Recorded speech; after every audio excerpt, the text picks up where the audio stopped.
has changed dramatically over the past couple centuries. However, we still live in the same bodies. Let me bring this audio down just a little. A lot of us spend so much of our time sitting at our desks. We probably do this more than once a day. This is in fact a $136 billion problem. We should be okay for now.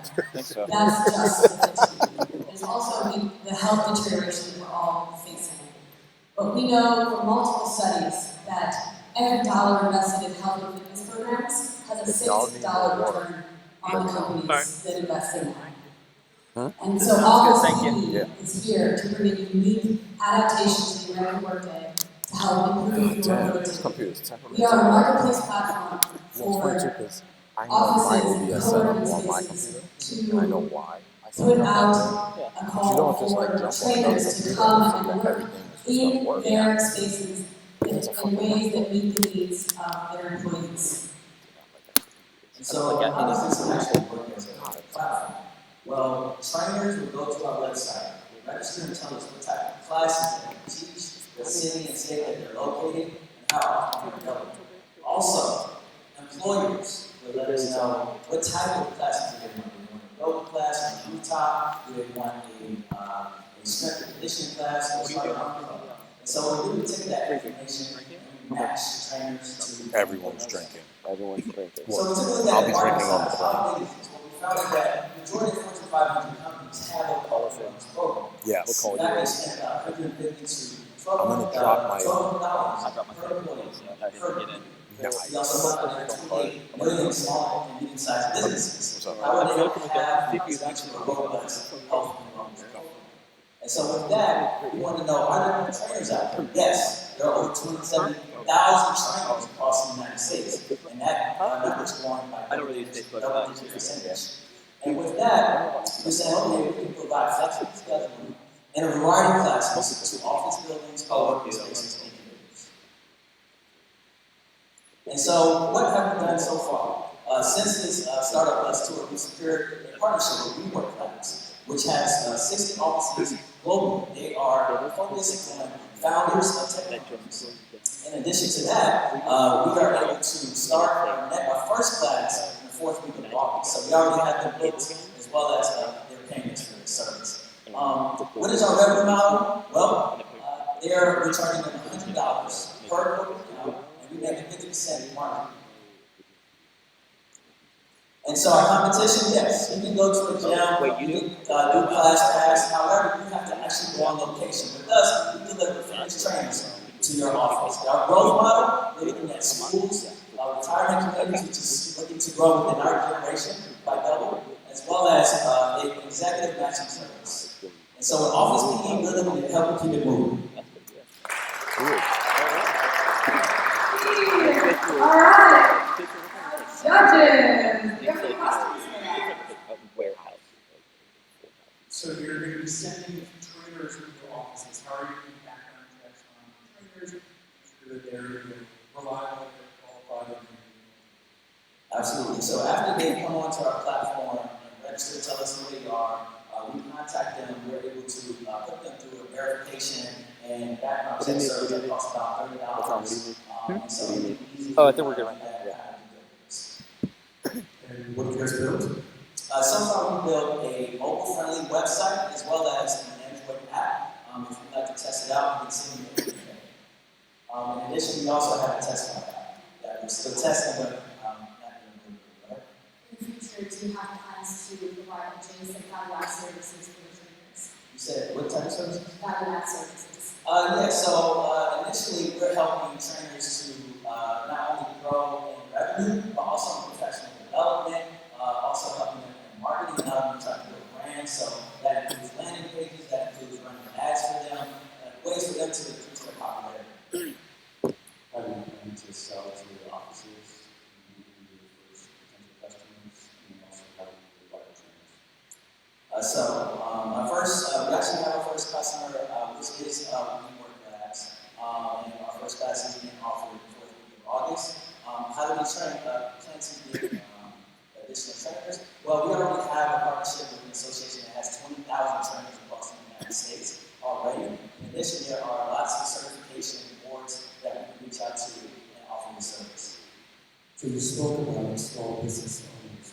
What's the design target for a small business? Because I can see how it works for a 500-person business, but it's not clear how it works for a 15-person business. Yes, so for a small business, I'm a small business owner myself, and I have a lot of friends that are small business owners. They're often looking for different types of activities to engage their employees. So fitness and health and wellness type of approach could be one part of that whole package that they can offer in terms of health and wellness benefits. In addition, there are some other financial aspects that can be a positive impact on the bottom line for a small business. So you mentioned you already have a partnership with a company that has 20,000 trainers, you said, right? So what's the next step with that company, for example? You onboard them and you said you were going to spend $30 for each one of them just to vet them, right? Well, the trainers would spend $30 for the background check. So for some of the jobs that I've applied for, I've had to pay for background checks. In addition, there could be ways in which we can look for a partnership to actually take offsets in that cost. Okay, so what's the next step with that organization that has 20,000? So the next step is to actually identify what type of classes that we actually teach. In addition, where they're located. So that for that association, they don't have that robust data set yet, so we're going to help them collect that data for them through our registration process and share that information not only with them, but also start to advertise to small businesses in those cities that are located. Hey, we got trainers that do the same and launch our first class. All right. Thank you, Honestly. Nice. Next up, Mama.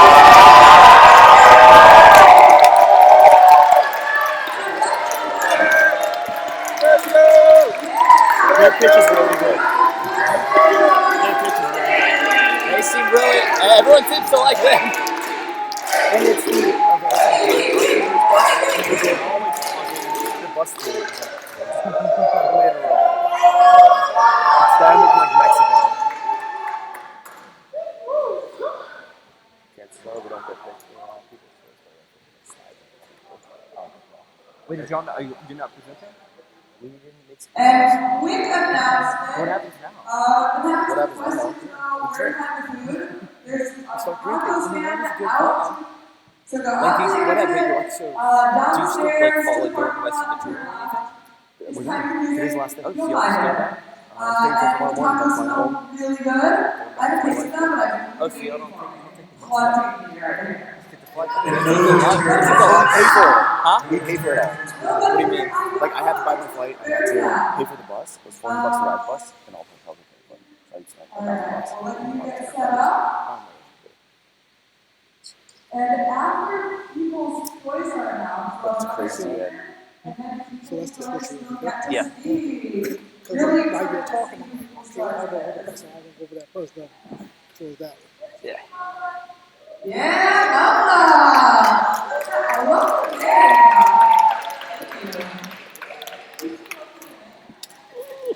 Ooh. That's a very good idea. I like it. Sharon Fred. Hey,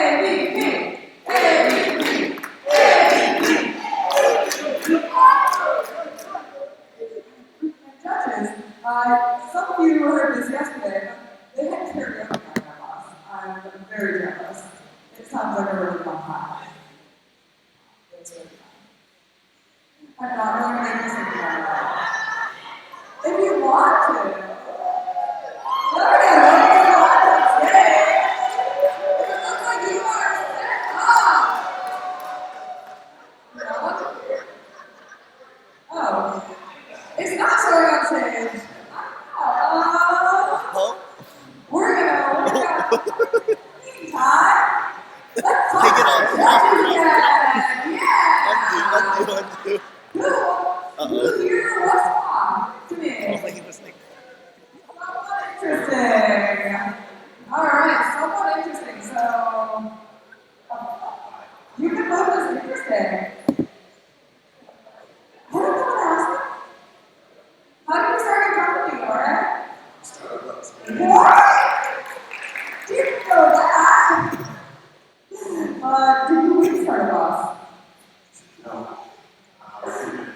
Thanks for the winner. Nothing. No prizes. What? Didn't they sell the required? Nothing happened? Right, it's not about what happens at the end. There's literally... Oh, well. I guess that makes sense if it's like, if you're putting something together for 3 days, it's about like... It's not learning, it's like... It would not be any sort of package if there wasn't a technical difficulty. I'm amazed we got to this point. Yeah. Very few. Yeah.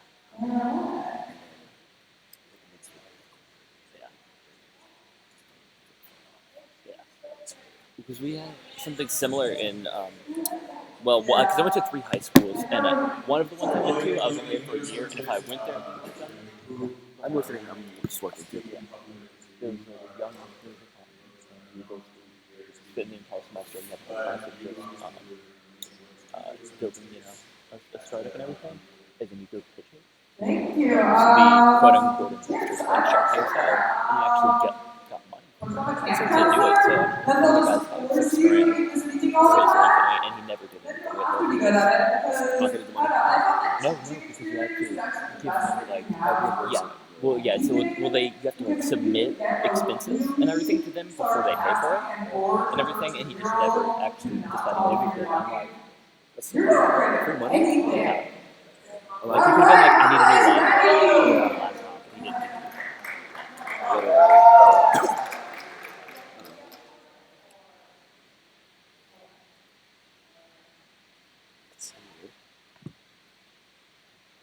Moms are bosses. I have some friends who had a full-time working mom growing up. My mom was also a full-time working mom. She migrated from Ghana, West Africa, and she came to the States in the mid-1980s and met my dad, and they had me. My mom became a nurse and she worked. She went to work every night, came home, made breakfast, fixed us, helped us get back to school. And then later on, she wanted to open her own business. She opened a child care center.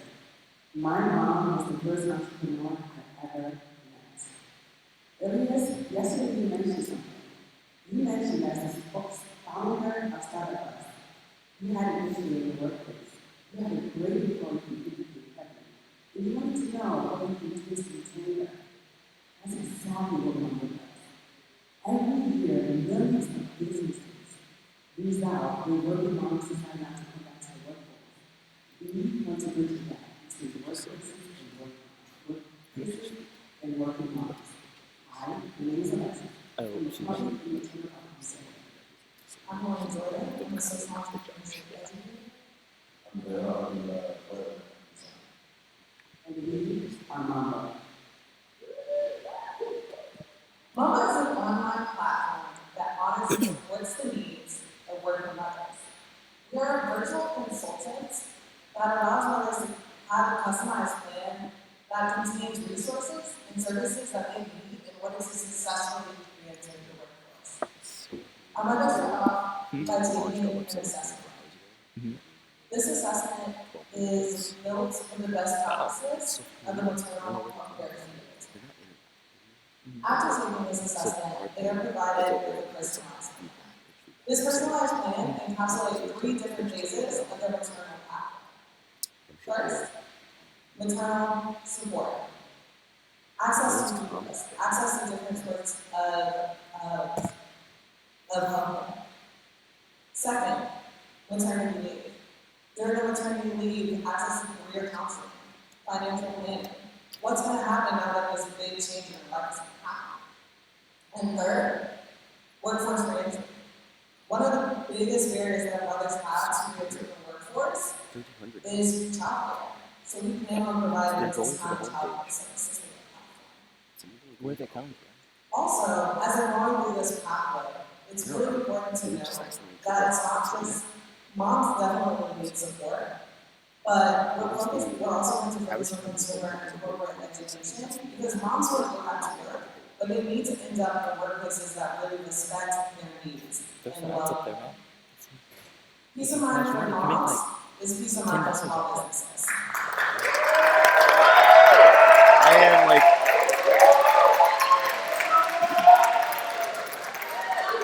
puke when I think about ads. I puke when I think about ads. What do you mean? Like, I hate ads. You hate looking at ads, or you hate serving ads?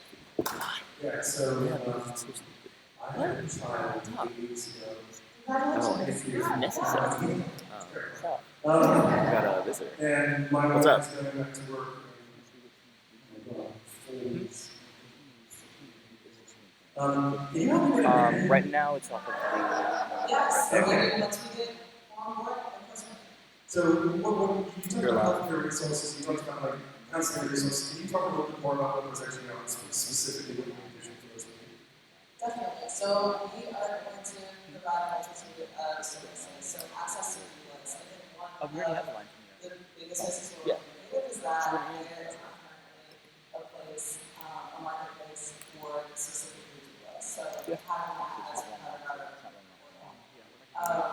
helping women to make decisions about whether or not they want more traditional or more holistic healthcare.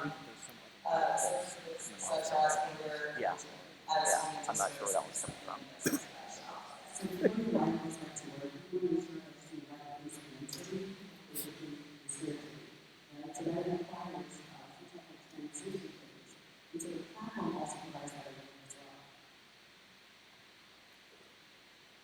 So, some of the challenges obviously returning to the workforce are on the employer side. How will we address that? Definitely. So we plan on having corporate education and working together with the organizations to make sure that we understand what markets need and time. And so it's through growth. Who do you see as your first customers Definitely. So we've actually already had some traction. We've spoken with working businesses who are interested in working with us.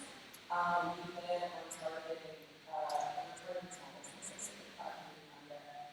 And we plan on targeting finance, law firms, and businesses, general business, small business. So getting healthcare providers and childcare and all that is obviously been very in the States, right? So where do you plan on starting and how do you plan on expanding? Definitely. So we plan on starting in New York, and our expansion will follow us and continue to build communities throughout the area. Maybe I missed this during the pitch, but how does the pricing structure work?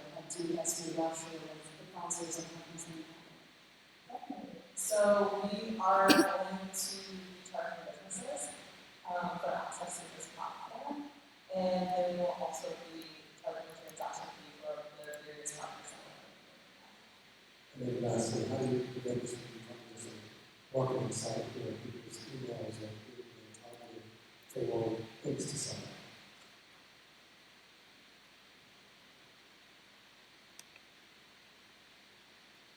I think what we plan to do is law firms that some platform that we're offering.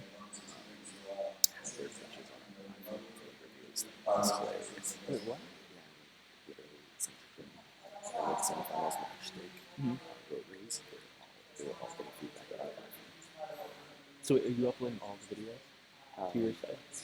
We were doing this.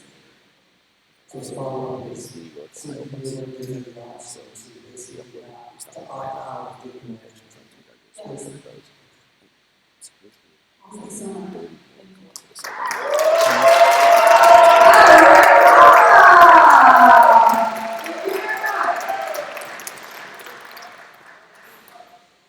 All right, next up, we have Healthy Pops! There's a big kind of stuff in there. Their own little mascot. All right, Healthy Pops. Take it away whenever you're ready.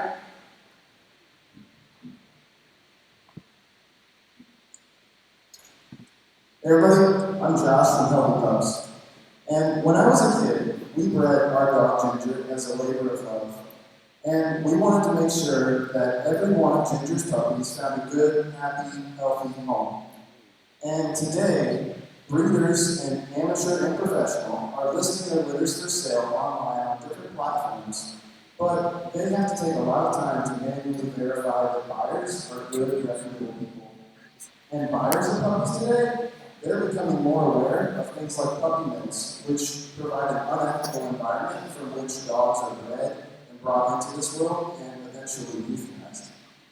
So the services when a buyer goes to look for an ethically bred puppy are very limited.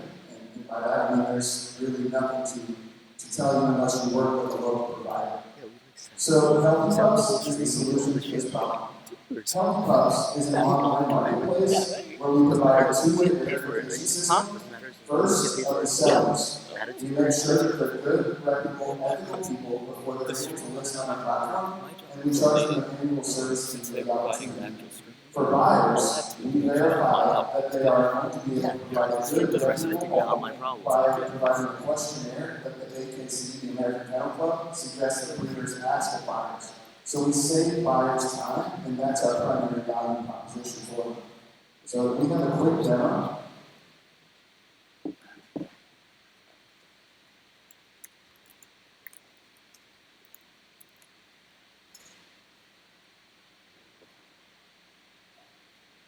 So this is our site. You go on, you put in your zip code and the breed of dog that you're looking to get. We give you results based on your locale because we don't suggest shipping dogs across the country. Then you're returned a list of breeds and puppies that you can select to contact the seller. When you choose to contact the seller, you're presented a form. These are the questions that the AKC suggests that all sellers ask their buyers. Our MVP currently is that simple.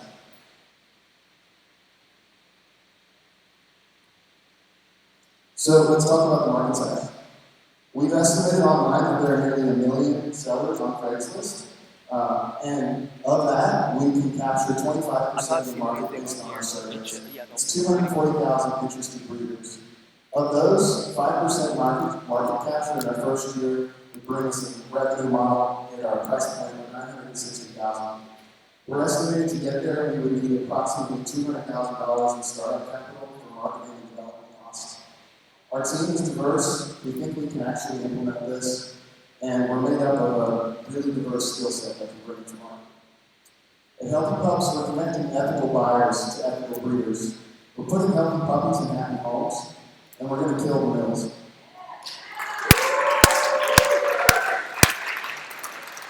Thank you, Healthy Pups. Judges, do you have any questions for that? Josh, why do you think that there's nothing like this already? Assuming that it's true, why is there nothing like this? That's a good question. So there are some platforms that exist, like the AKC Marketplace, where they only allow AKC registered vets to sell, but there just isn't. I mean, it's hard to say why.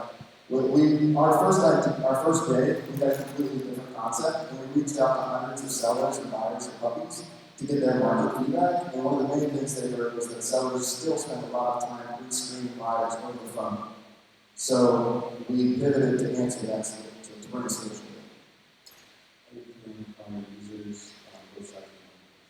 So for the seller side, we're going to be primarily reaching out manually initially to get more sellers listed onto our platform.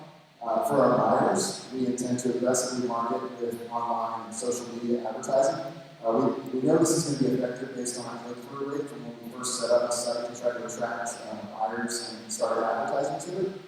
So it should be that's the business strategy. Because your platform is essentially based on trust. How do you guys prevent bad incidents? How do you guys assume that I'm sorry, I couldn't quite understand the last one. So basically I was saying that because you guys are based on trust, how do you prevent bad incidents happening on your platform? Yeah, good question. So part of the process is that buyers are able to give reviews of the sellers.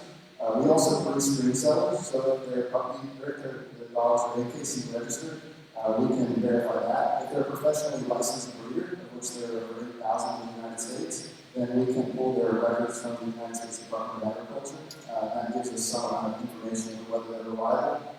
But for more amateurs, the people that are listed on Craigslist today that don't have a solution to pre-screen buyers and are listing the time, we will be doing more manual. When we first onboard them, we'll be asking the same questions that we suggest that the AKC suggests that buyers ask of puppy breeders and sellers. So we'll be vetting those that buyers always at a time. Just go to healthypups.com, and it's a website for getting. It looks very similar to what you guys are trying to do. Did you misunderstand something? It says it'll be on for 50 days. Is that It's healthypups.xyz/pets for now. Until we can buy healthypups.com. and there are puppy sales that are ethically. So online marketplace, as far as we're aware, there's a pretty soon breeder marketplace that also has user And reviews. has been around for 50 years. Expedites the same system. So they may have a competing offering, but we can do that. The last 30 seconds. That's what I'm literally saying. That's what I tell. So I help run a accelerator program.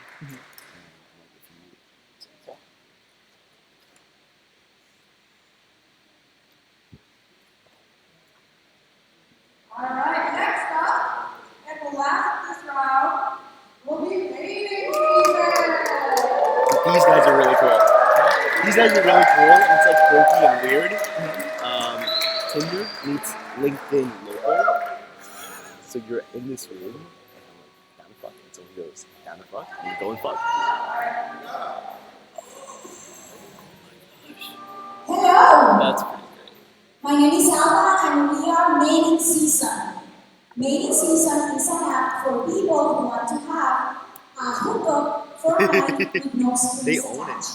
They own it. This is how it works. Let's imagine I'm at a party and I turn on the signal, I take a picture of myself and I send the Honestly, signal like, out. why hasn't someone done There's this? all the people who are at the Honestly, why party hasn't someone done this? will be those Basically who what have the Tinder app is. on But will this is also be like uploading their hyper photos. So the system will It's so run smart and though. will receive a Huh? It's so list smart. of all the people Tinder who needs to have add the it. same plans Huh? that I have. Tinder needs to add it. I mean, they When just kill them. that happens, I One of the choose one of the questions. candidates or Like, the what person if I Tinder want to adds meet this? with, Are you fucked? and And the answer is yeah. the You're system fucked. will send me a list No, it's of places Basically, where all we they can would do go, is, if they places could like actually get hotels, something going, etc. they would just prove that people actually want that, and Transportation, then you know, so you can just have build a this for free. curated experience, Yeah, a or buy them. memorable experience. Or buy them. No, probably not. It's kind of Mating proprietary Season about offers that. two Tinder has things. all the users. One of and them Yeah, is shit. empowering. It We just say helps improve their goodbye model to for free. social If you want to convention, get bought out, you no have to taboos. have It's either only a lot of natural. intellectual We or allow some sort also, of algorithm because that's you're taking better yourself than at that very Agreed. moment, there's no deceptive, photos, and there's no time to waste because everything happens within One a company 30 that didn't make it, feet it's called radius. Floss. Secondly, And it helps your confidence because basically there's no with risk of rejection. Floss, they like You share your mouth location with Floss is someone you really trust ugly. around you. So like what it's And describing is there are no screenshots build it allowed, up. and It's the subscription photo based, that and says you you get like can do it at the Floss pages beginning every month. simply Sell it for disappears after a short period of time. It looks And weird, now, but they've built the everyone hardware got to be and someone. the subscription thing. They're taking Okay, pre-orders. well, you may remember yesterday, but I wanted to add something about pricing. We have developed these sprint 4 plans, hours per month. focused Wow, on basic that's marketing. interesting. So the Well, first 4 one hours is per month. free, everyone can 4 use the hours app of like on time. for just 4 hours per month. This time will be divided by 15 continuous meetings.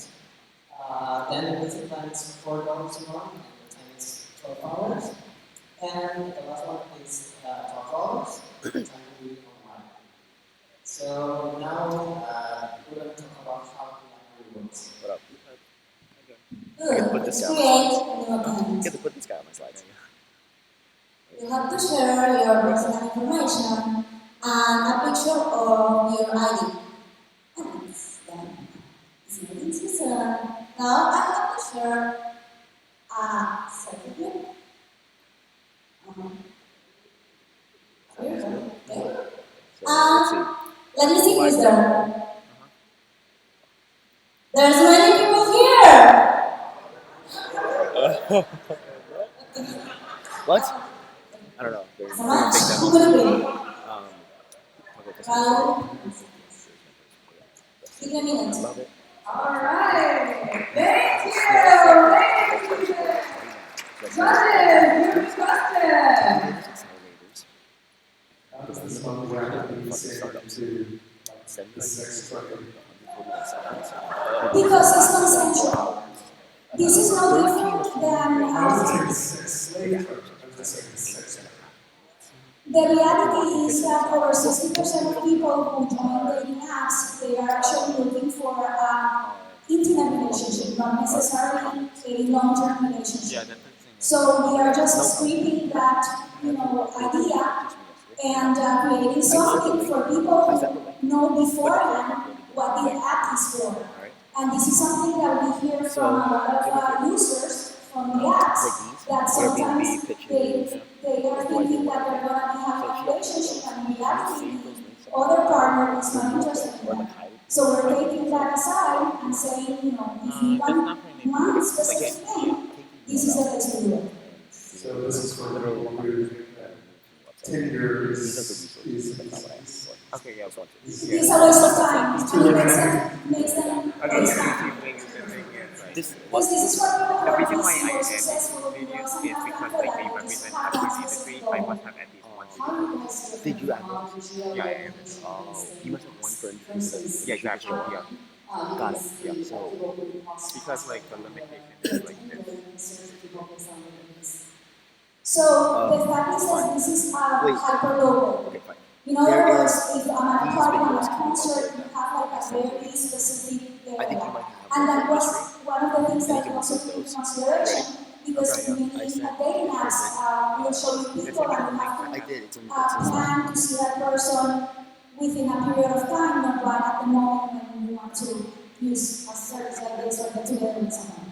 We do that if you have a local as we know security issues, like if I know that there are 3 or 4 women around me that are this playlist, okay? The videos from yesterday. be honest. In between. In between. It might just be in between songs. What? what In else industry. are there for women Okay. that So are I think you match up in industry. Okay. Yeah, but like the thing is like if you want to be interested in huh? Oh. Okay, that's fine. We'll figure it out. We'll just put So something the random as thing construction. is, Okay, yeah. this is something But these that are all the in pictures, environment videos from yesterday. So let's get them all on the the only website right now. difference is that, you know right away what the plans are. The YouTube. And secondly, we already Yes, have our group chat will just be me, you, an and account like with a a little bit picture of yourself, so there's a way of tracking that person if something on the startup happens. So in that way, it's like a ride share application. You don't need the person who approaches you. So that way you can pursue whatever you need to pursue if something gets uncomfortable. Can you just quickly tell us about the traction you had so So as of last week, we had over 100 people on our 10, 12 waiting list. and We have had a lot of tweets, etc. Yeah. And we have plans to get, of course, at the beginning, do a lot of promotions. There are two very big neighborhoods in Mexico City, Roma and Condesa. So this is something that when we go to the different clubs, etc., we can start promoting. And that way we can stay, we can continue getting traction. So far we're very They're excited. probably charging them more. Oh yeah, no, absolutely. Yeah. You just get your time. Yeah. That's what they want to do. How to production company just have people Absolutely.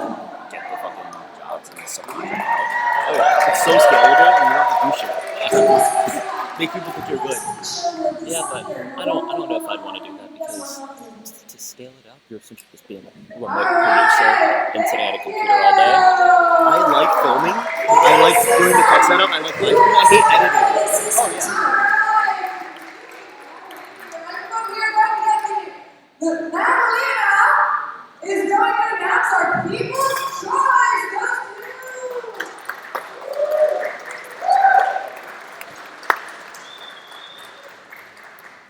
very grateful to be here today and what a beautiful crowd we have. Yeah! As you know, this year we introduced the StartupBus game and it's measured by the amount of followers that the tweets about the startups with the hashtag of the startup and hashtag StartupBus 2019 had reached. And also it measures the progress of the startup in the past. They got tacos? Oh, sweet. So we are extremely impressed to talk to people's choices.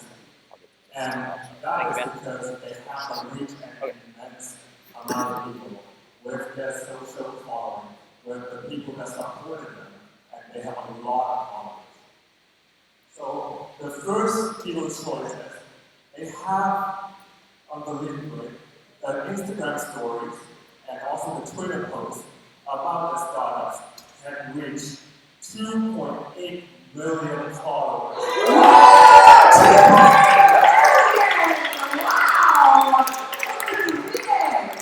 With that number, we should be very, very proud of ourselves. And now for the first team, from StartupBus Advancing Black Entrepreneur is Wall Street.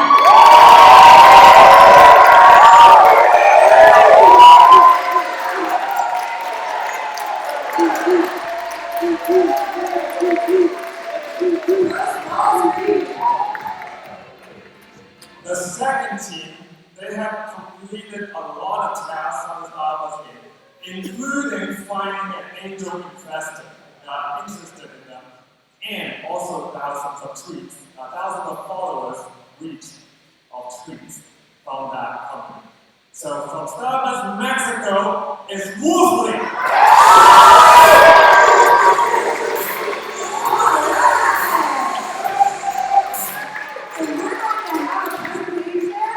From a William Burke Spencer, and then we will see those two people try.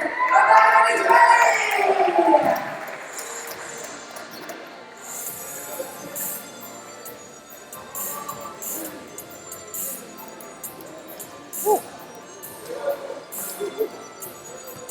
Alright, so how long do we have till the next speakers, the next groups come up? So the speaker, I'm thinking like about 10-15 minutes. Okay.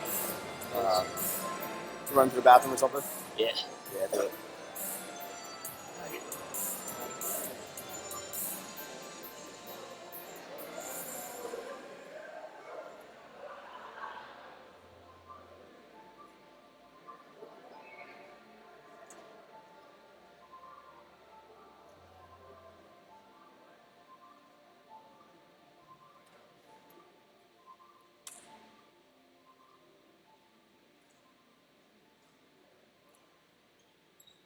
Still working on the pitch.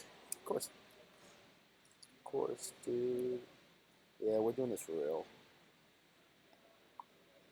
Like everyone else in here is gonna go back to their lives on Monday, tomorrow, and none of these companies are gonna do shit. I think we're doing this for real. Is it still going live or? Yeah, it's live. I think that's live. It's just on an intermission break. Oh, okay. Should we turn the volume down? Should we turn the volume down? Mike's picking up something. We should like throw in music. Intermission music.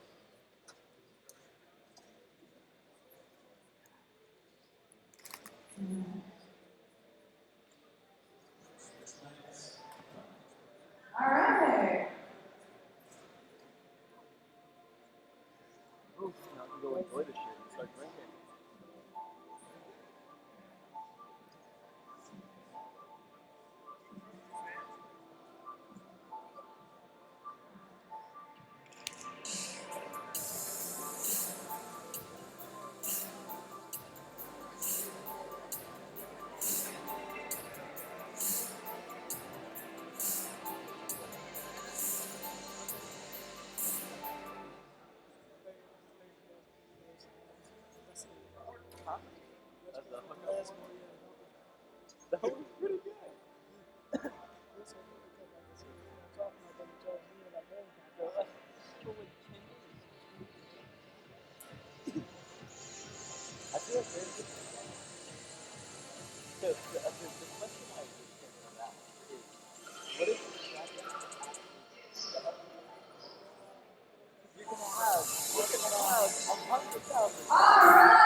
I'm turning it now. I know you're familiar that you hit the button. Oh, yeah.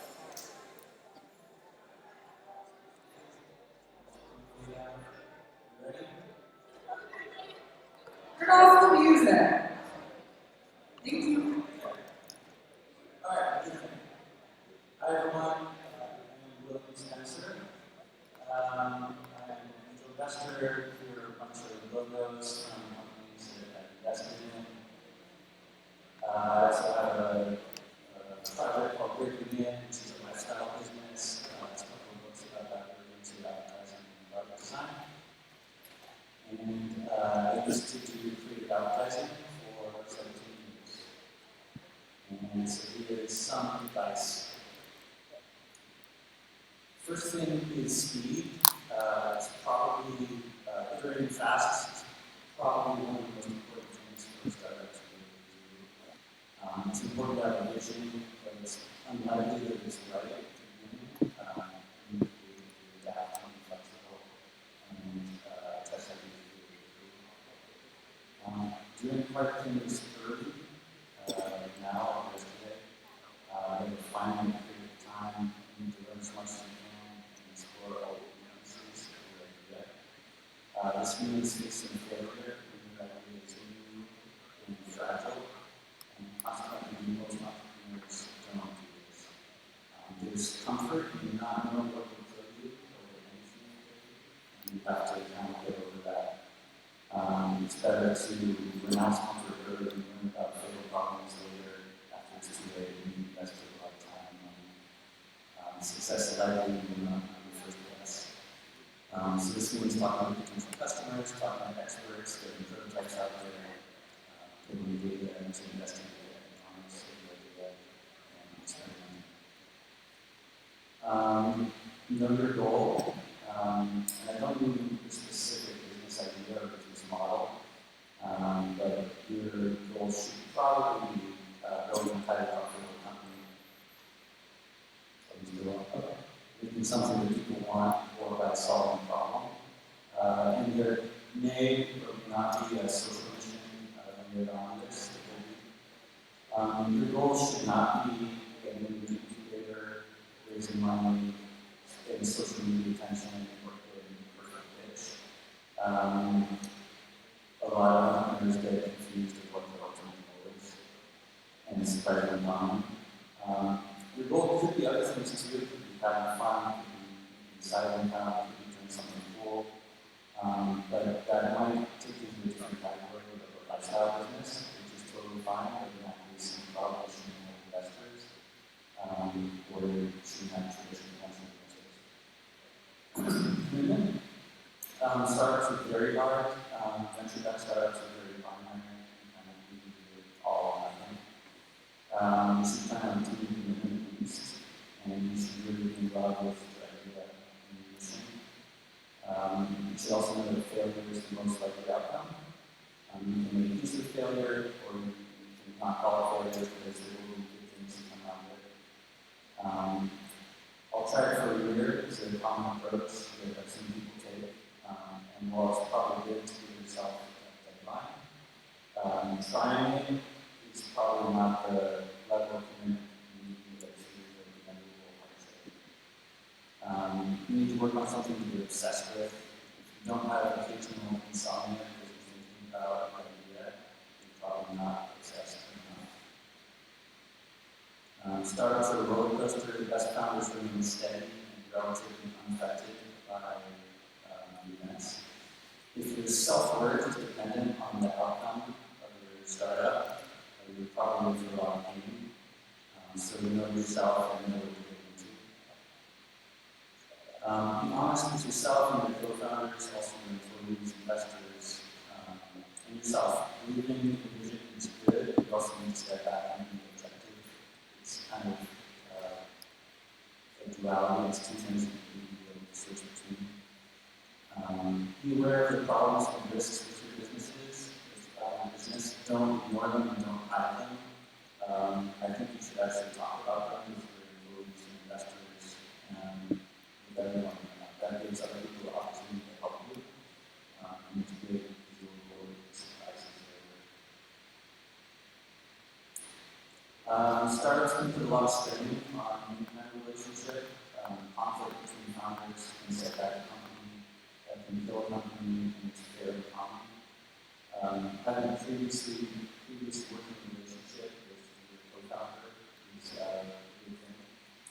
If it's a friend, just be aware there's a decent chance that this could end in friendship in the future. I would recommend being very clear with each other, try to over-communicate.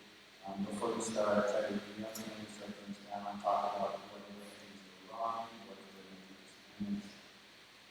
And if you're wondering how this is done use related, because the next slide is this.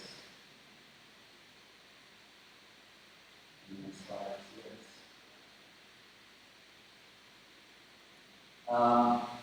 I would recommend you try to solve an easy problem with a hard problem. If you can solve an easy problem and the solution is valuable to people and no one has done it before, that's fantastic. That's really hard to find. You need to go to impossible. And also competition will recommend you something. So you need an easy problem that has value to a small group, but puts you on a path to something bigger, broader, and more defensible. An example could be Airbnb. We had an easy problem. We wanted to make a little extra money, so we go to a conference, so we put that in an address and got some money.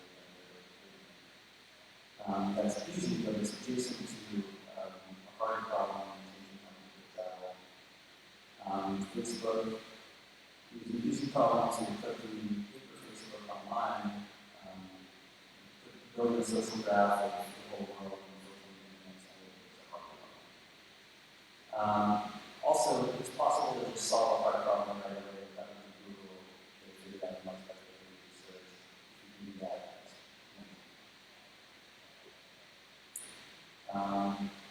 Large growing market is good, or something adjacent to large growing market. Venture investors are generally betting on the scale of their successes rather than the number of successes. So having a very big total investment market is good for that.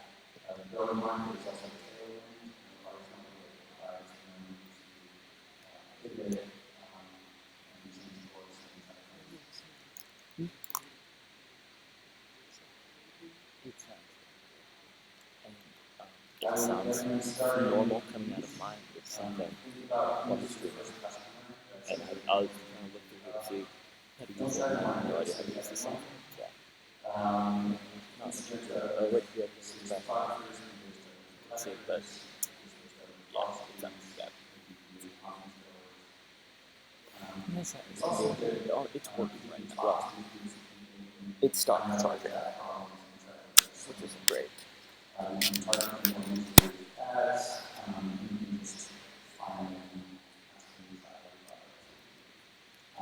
Also want to mention, yes, for sales, we need more people to do stuff, but we mentioned, really someone who can push around your product, and if they say no, you can say, well, what do you do to say yes?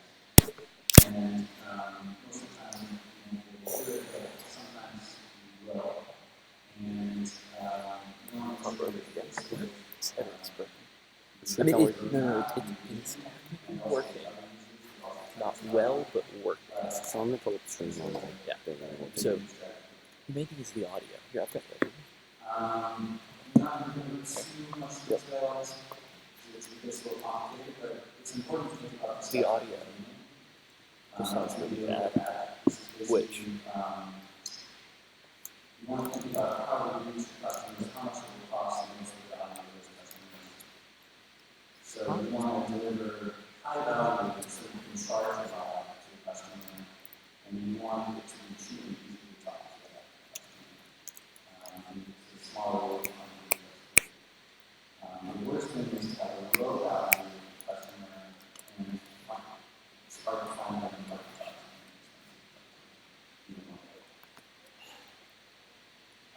Related things to look into non-paid user acquisition, retention of users, build up retention for it's also easy to sell to existing users and acquire more. That is a subscription model.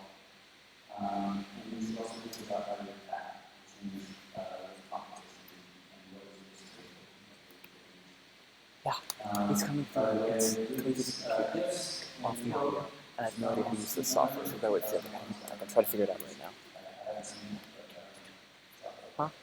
No, it's coming from but, here. It's, watch, test, and learn. So, see users like me this early, watching the look for new behavior. It's possible to ask them questions. It's possible to watch the video on your app or on the web and email them. So, like, sticky notes if they're not,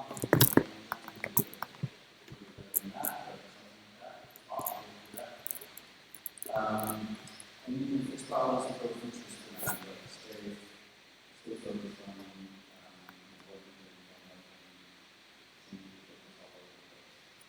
and then just keep doing this over and over. And if you want to know more, this is Japanese related.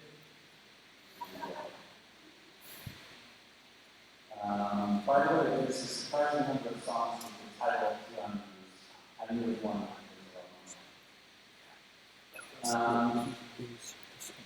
So it used to be that the companies had a lot of advantages. Those advantages are amazing. wait. And big companies have different disadvantages. They usually run out of one, they generate more than something that seems to be slower, occupied. So you need to take full advantage of that, and move fast, realize that you have able to use, do things that companies can or won't. An example for marketing is also spend $4,000 to $5,000 on video that threaten the existence of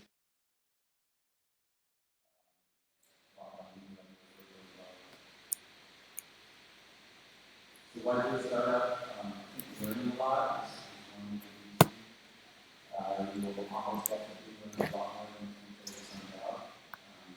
If it fails, most people still want to hire you, especially if you can demonstrate that you can do a lot. Another reason is to avoid big company bullshit, politics, busy work, FaceTime, stuff like that. Some entrepreneurs say they not do a really good job, and that's why they're not entrepreneur.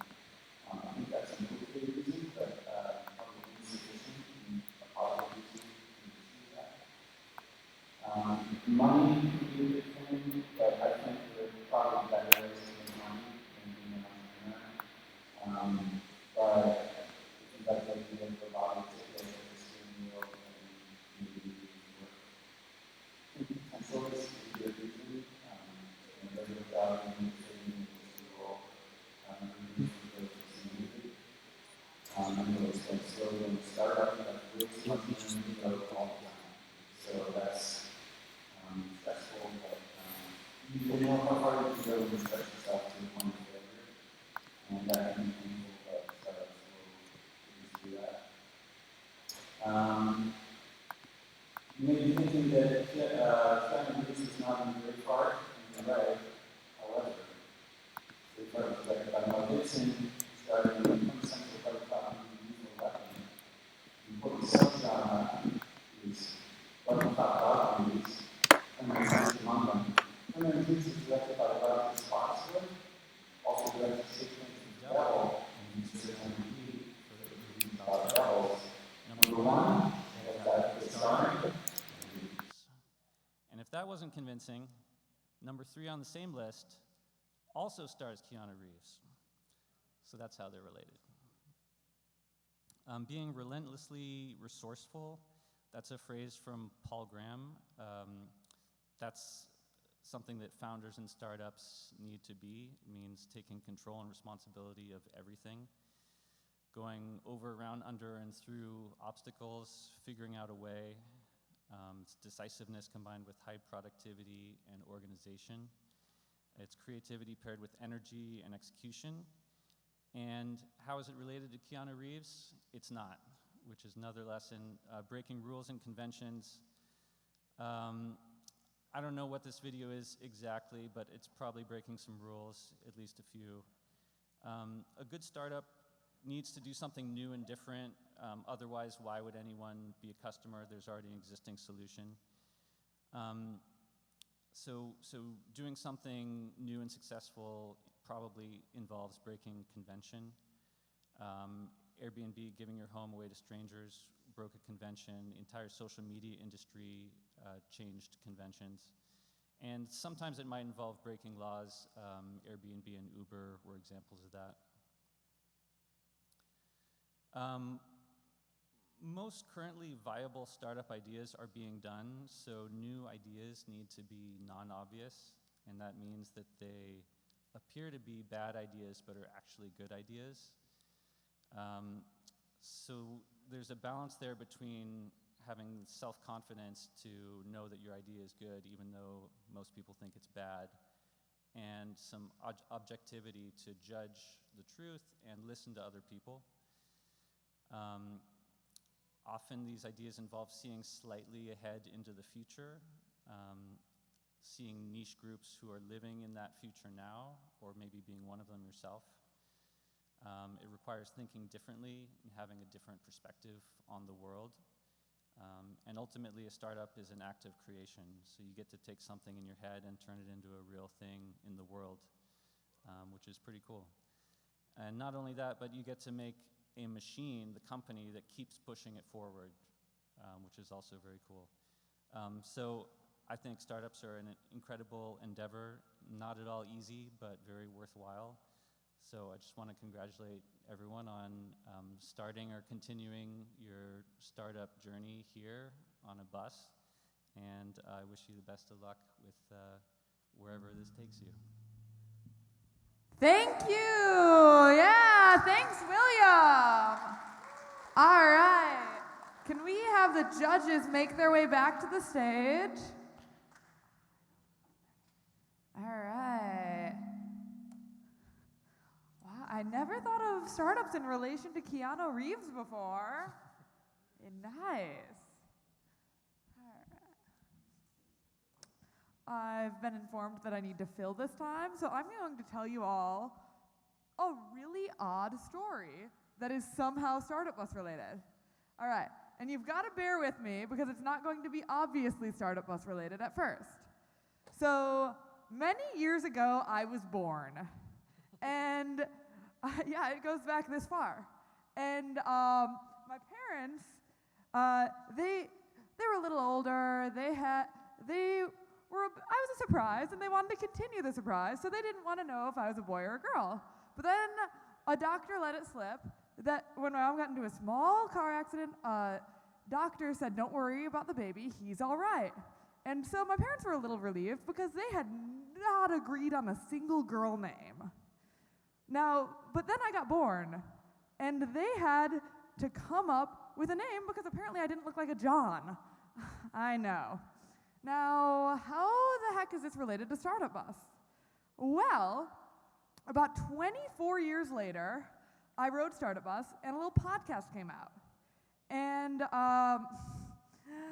one of my writers came on, and he was from the same area as my parents, the same part of Chicago. Why is this relevant? Because 24 years prior, when my mom was on a lot of Demerol, and she and my dad were coming up with my names, for some reason, they were just spitballing ideas. Who did they want me to be? What sort of qualities? My brother had 3 other Matts in his kindergarten class, so they didn't want something super common. And so my mom, for some reason, probably the Demerol, thought of one of her high school classmates, someone she'd had math class with, whose last name she did not remember. And I found out 24 years later, while talking to my mom and to one of my riders, that her last name is Wheeler, and she is Dick Rowan, the DC conductor's aunt. See, it came back to StartupBus after a little bit, and we have got it set up. All right, Small Street. Yeah, Small Street. All right, so do you want a time warning at 30 seconds or 15? I'll let you know. I'm holding my hand when I'm out of time. 1, 20, got it.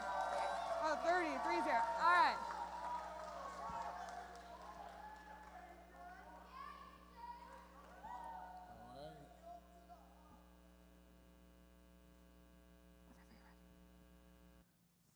Small businesses are the American dream realized. They push communities and local economies forward. Yet every single day, 8,000 small business loan requests are denied by banks across the nation. Now imagine if these local small businesses that aren't able to traditionally raise capital for growth and scaling raised it right there within their community, allowing the community the opportunity to gain equity in that local small business that they love. Ladies and gentlemen, I want to introduce to you Small Street. We are a uniquely designed platform that allows those small businesses to create personalized profiles, choose the type of raises based on needs, and once it's fully funded through community-based investments, the funds are released. It's as simple as that. I have a friend in New York City. Her name is Brianna Owens. Brianna is the founder and lead cycling instructor at Spike Spin. Spike Spin basically is soul class to Cardi B, Jay-Z, Beyonce. So if you know that genre of music, it's spinning to trap music. The music my body naturally moves to. The music the minority-based communities that she serves moves to. Health and wellness is very important to our community. So this is why Brianna started Spike Spin.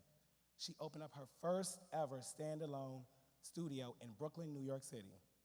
Even if you're not from New York City, you know how very expensive it is to own real estate, especially commercial real estate in that market. Brianna's looking for $25,000 and has agreed to be our first beta tester because she knows that she has a large social following. Even though they are not based in Brooklyn, they want to see her succeed. So Brianna is going to actually raise her funds on our platform simply by signing up, which she already has, listing the investment amount, which she has done, what the investment is for, and now I, as her friend and also a member of Spike Spin, can go in and digitally invest in her business. I'm now investing in my friend's future success. And once I invest, I am going to socially share that because as we've proven, community is important. The fact that we are able to reach so many people via social media, it's time to use social media for good. Once I tweet out, once I Instagram out my investment, if I can do it in 3 days with a startup bus, imagine what I can do by making a $100 investment in an American dream. This is what we are doing. We are taking micro investing and turning it on its head. Small Street, the Wall Street of small businesses.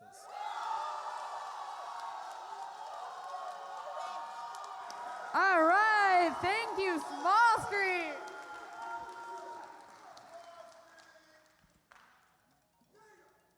Judges?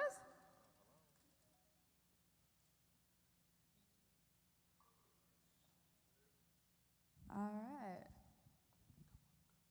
Hello. Ooh, there we go. Hi. Nice job, guys. When you say it's an investment, I give money to the spin class. Sounds awesome. What do I get? In return, Brianna, based on Brianna's, what she has determined she's able to give for her investments, that is what essentially you would get in return. And I'm actually going to turn it over to our CFO, who has tons of info on investing. So in regards to the capital raise, it would be either debt or equity. So she hasn't literally listed that offer yet. But once we do get up and running, she'd have that ability to determine the avenue that she'd like to take. And so the people in the platform, do they have to be accredited investors or? Actually, no. So thanks to the Job Act and more specifically the crowdfunding exemption in 2016, any small business has the ability to raise up to $1 million. And this is why it's so important, because specifically in Detroit, there are so many small businesses that can't get capital.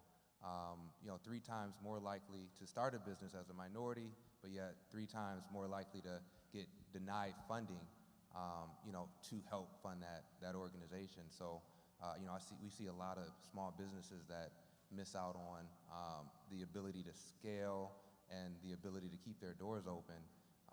And this is another avenue for that small business to hopefully give them an opportunity to expand their business.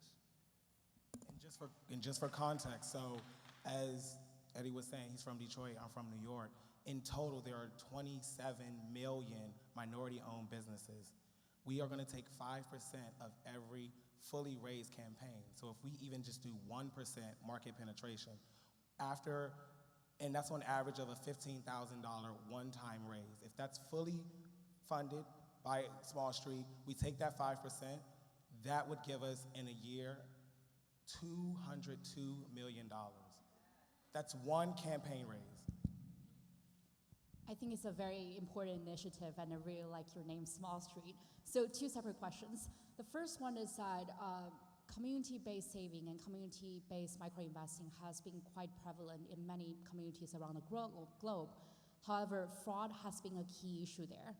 How do you ensure the legitimacy of businesses?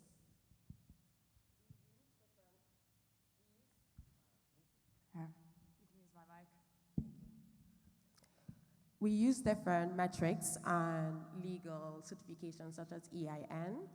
We will use the person's the fact that they have a business bank account as well to verify their status, as well as in terms of fraud, we are leveraging multiple different compliance and security regulations such as PIC, different data-related stuff, AML, KYC protocols.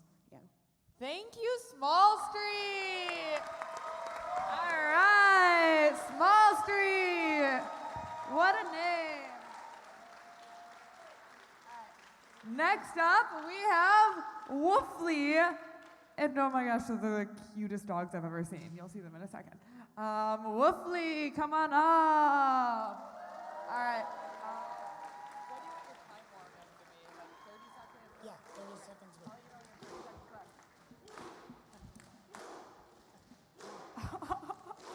The People's Choice have the Talk about best an underdog. fans. Yeah. All right, Woofly. Whenever you're ready. Okay, just give me 1 second to get over. See, isn't that a really cute dog?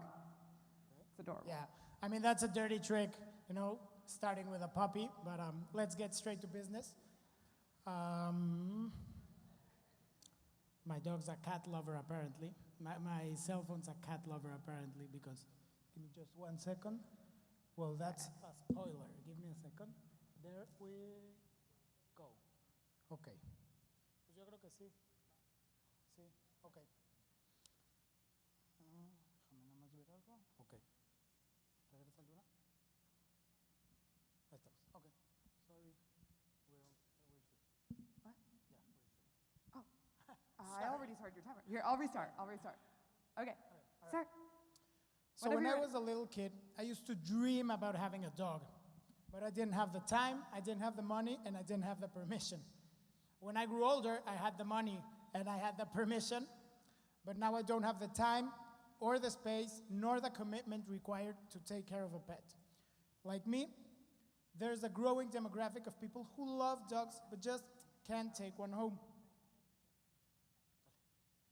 And while the pet and subscription industries are worth well over $75 billion a year, with millennials spending over $200 a month on their pets alone, because #millennials, overcrowded shelters are having to euthanize. This varies from city to city, but in our town, 9 out of every 10 dogs, just to keep their costs reasonable. Woofly solves a very particular need in this space. Woofly is the world's first virtual adoption center, where dog lovers can connect with dogs who need love. Through our virtually simulated adoptions, we offer a sponsorship program where users can pledge a monthly amount to a dog of their choice from one of our local certified shelters. The whole idea is designed to teach people the benefits about adopting without forcing them to do so. Our UI offers a super intuitive way and a very, very easy onboarding process to let people donate. We also have an e-commerce store that's already set up, that a percentage from every transaction goes toward local shelters in a very transparent way. Our website is already live. You can check it out at gowoofly.com. Explains very clearly everything, but our secret sauce is our viral waitlist engine thanks to which we got over 200 subscribers just in a couple of days. And well, let's talk a little bit about traction. I'm sorry for the bad pun. Dale. Sí, dale. We gathered a lot of traction, especially from news outlets, but also from a lot of influencers, media personalities, models, because in Mexico City, dogs are huge. We love dogs. And that's the main reason why we want to do this, because we love dogs. How are we going to make money out of this? First of all, we take a percentage, a very small percentage from every sponsorship. The idea is for this to cover administrative costs. We take a percentage-based fee from every transaction in the online store. We have aggressive referral strategies. And for our middle and long term, we are planning on offering brand partnerships to offer coupons. Important to note, we already have brands on board. We have an angel investor also on board. In-store coupons. Coupons can be either in-store or not exclusive. The added benefit of having in-store coupons is that we have very, very targeted profiles thanks to our onboarding. So what we want to show you guys is doing social good while doing good business is possible. Yeah, thank you. Oh, sorry, guys. Judges, any questions? So the funds raised, they're going to the shelter to prevent the extermination of dogs that aren't supported. Exactly. So the main idea is stray dogs are a global problem, and it's really hard to combat. My wife and I run a shelter, and the amount of dogs is just it requires a lot of city commitment and government commitment to solve it. The main problem is shelters don't have enough money. So the idea is we want to give them some breathing room. We want to give them some money so they can get better installation, better equipment to host maybe a little bit more dogs in the meantime while they get adopted. I really like this idea. I think it's cool. I'm a dog lover as well. It does sound a little bit like kidnapping. No, like ransom. Like, give us $25 a month, or I can whack the dog. No. It's great. What did you build? I saw the app's screenshots and things. Did you build an app? Is it a website? A mobile website? Yeah, so we have an amazing team over here of very talented people. We actually launched a website. We launched an online store. We launched a mobile app that is already on the Play Store. You can download it right now. And pretty much, obviously, down the road, we'd be porting to iOS as well. How is this? Is there any other nonprofit organization within Mexico that provides some services similar to this? And then secondly, is the only market that you're thinking about in Mexico? Because the SCPA in the United States already does this, and there's other functional groups that do this as well. That's a great question. That's an amazing question. If anybody from my team can quickly go to that slide. First, to answer your second question, if I'm getting it right, this is a highly scalable model. There are huge other markets for other pets, even for barn animals, for horses. We're starting off with dogs because they're the most popular ones, but it's a very easy to replicate model. Answering your first question, here's a sort of like a quick diagram that's very interesting because there are a lot of stakeholders and a lot of key players.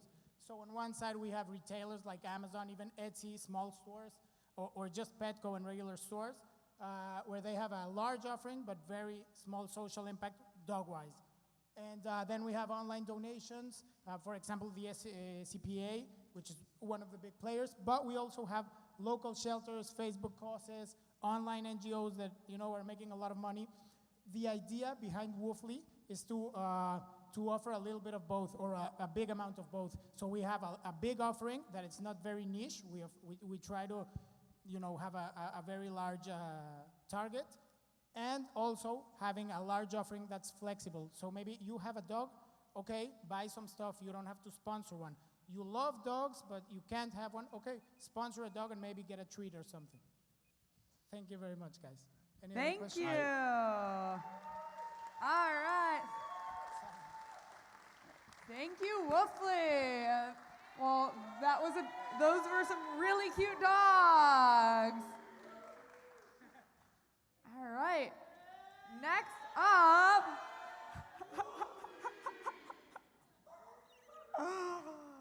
You guys are awesome. Yeah. we're going to have 3 keynotes coming up. Wayne Sutton, Melinda Epler, and Jesse Jackson.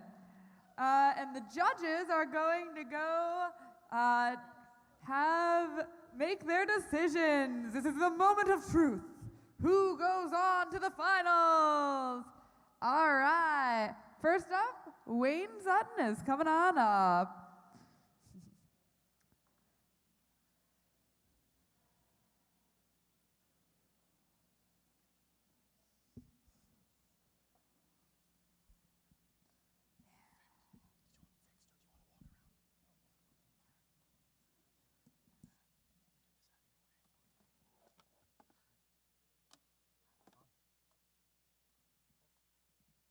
Hello, hello.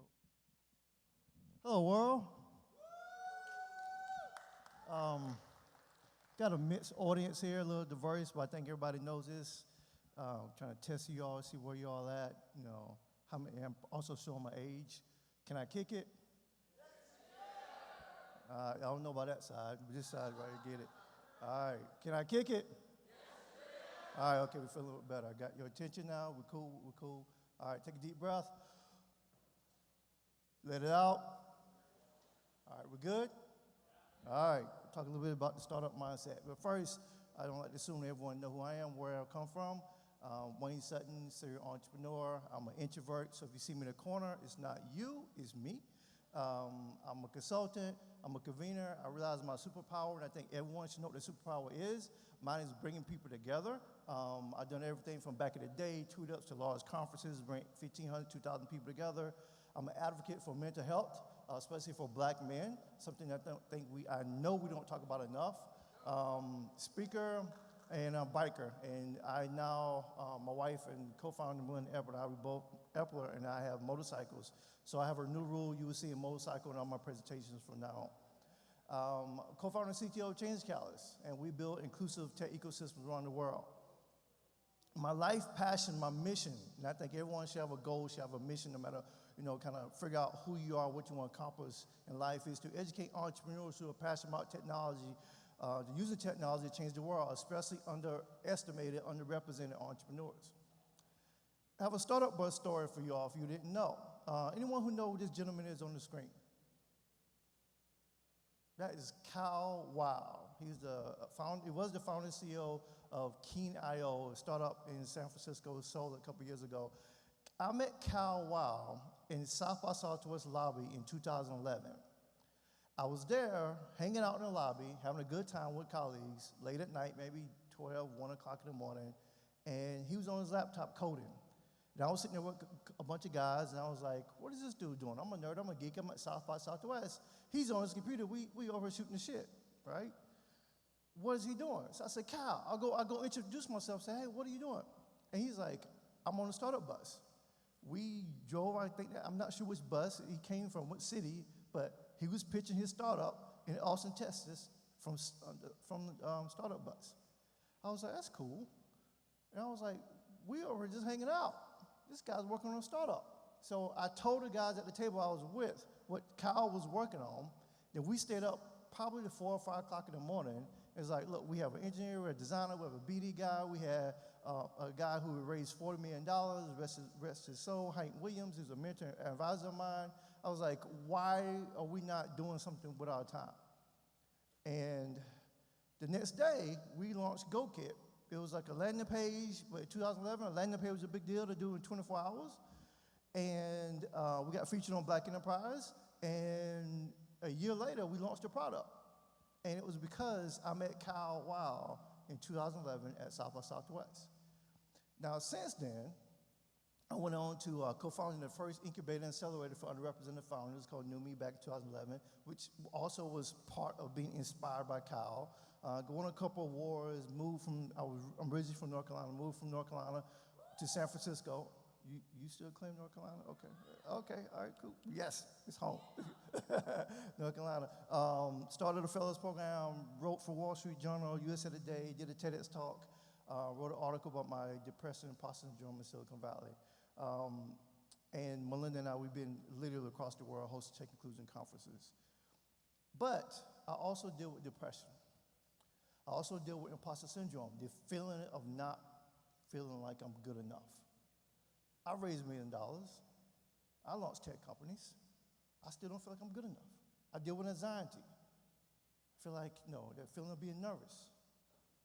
And I had to become aware of my mental health challenges, what I face, what I deal with, and why. What I experienced as a child, how it affects me as an adult. What I experienced walking on the street, my different interactions, the people who I engage with, people I talk with, people who just interact with me in the elevator, how that affects me.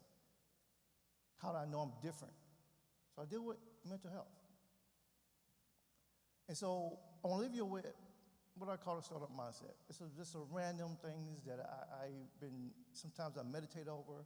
Sometimes I look at things I wish that I knew when I first got started. I just want to share with you all. Number one, I think is so key. Know what you don't know, right? When we, back in 2011, moved from North Carolina to Silicon Valley to create an incubator and accelerator, we didn't know everything. We didn't know what we were doing. We got on CNN, we was featured, Wall Street Journal, all this press. We didn't know what we were doing. We just was underrepresented entrepreneurs who had the idea to create an incubator, create a program to support other entrepreneurs. But we figured it out. Understand what emotional intelligence is and how to develop it. How you think, why you think, how you feel. Understand what that is. Have a growth mindset. There's a book on growth mindset. I expect you and would like you all, if you don't know about the book, Google growth mindset, read a book. It's very important. Do it in an inclusive mind and have an inclusive mindset. It's okay to support your identity, your culture, your background. But I strongly believe in this world, to make it survive, it's going to take everyone. Modify or die. I was in a startup one time in the Bay Area, and we had this saying, it was a bunch of guys, it was like modify or die, because if you don't, someone else will come along and you will be old news. And as an individual, you must always be learning. And if you think about businesses during the modified die, we know about the Blockbusters, we know about we can remember when everybody was laughing at Netflix, how it wasn't going to be a big deal. And now you look at everyone trying to be Netflix now. And so you have an idea, you have a company. What you're doing now may not work 6 months from now, 3 months from now, a year from now.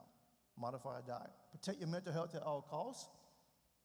And I say this with the most important, protect your mental health at all costs. If sometimes you get in a room or you get in a situation, even a meeting, I don't care who it is, and you don't feel good, you don't feel something's like triggering you, like this is not doing well, someone say something inappropriate, use your 2 feet. Nothing is more important than your mental health and your integrity. Go beyond self-care and do what makes you happy. And this is something I've been practicing and on and off. I don't always do this, but go beyond self-care. It's a buzzword, has become a buzzword the past couple of years, but happiness. Figure out what makes you happy and do it. Know that relationships are everything. And I built relationships over the years, some high-profile people. I don't keep them. That's on me. But when you get relationships with key individuals, people who have your back, to open the doors for you, remember to ask this one question. Not what they can do for you. You ask them the question, how can I help you?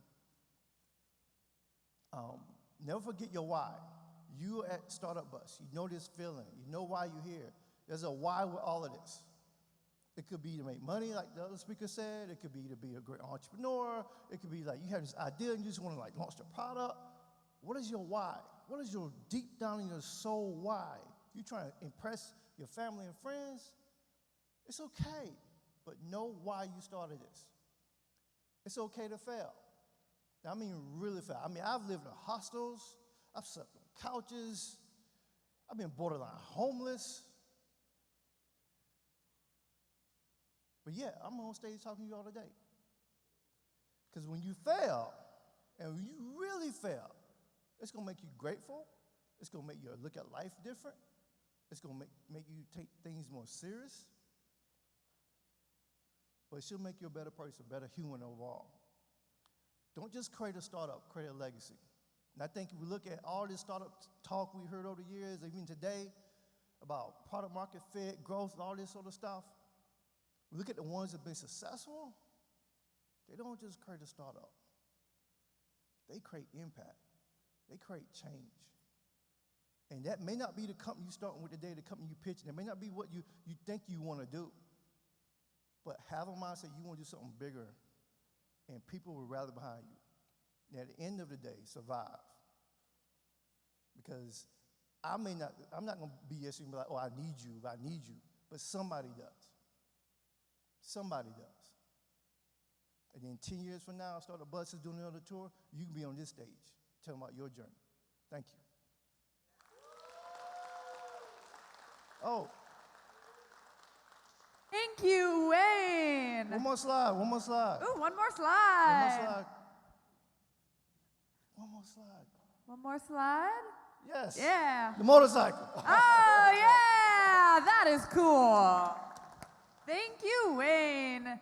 Next up, we have Melinda Sutton from Change Catalyst. Just Wayne at Change Catalyst, or Wayne Sutton at Gmail. Hit me up on Twitter, Instagram, Wayne Sutton. All right, thank you, Wayne. He's also right there. You can go find him. Hey, how's everybody doing? Yeah, good.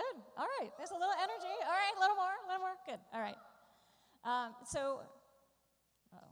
There we go. Okay.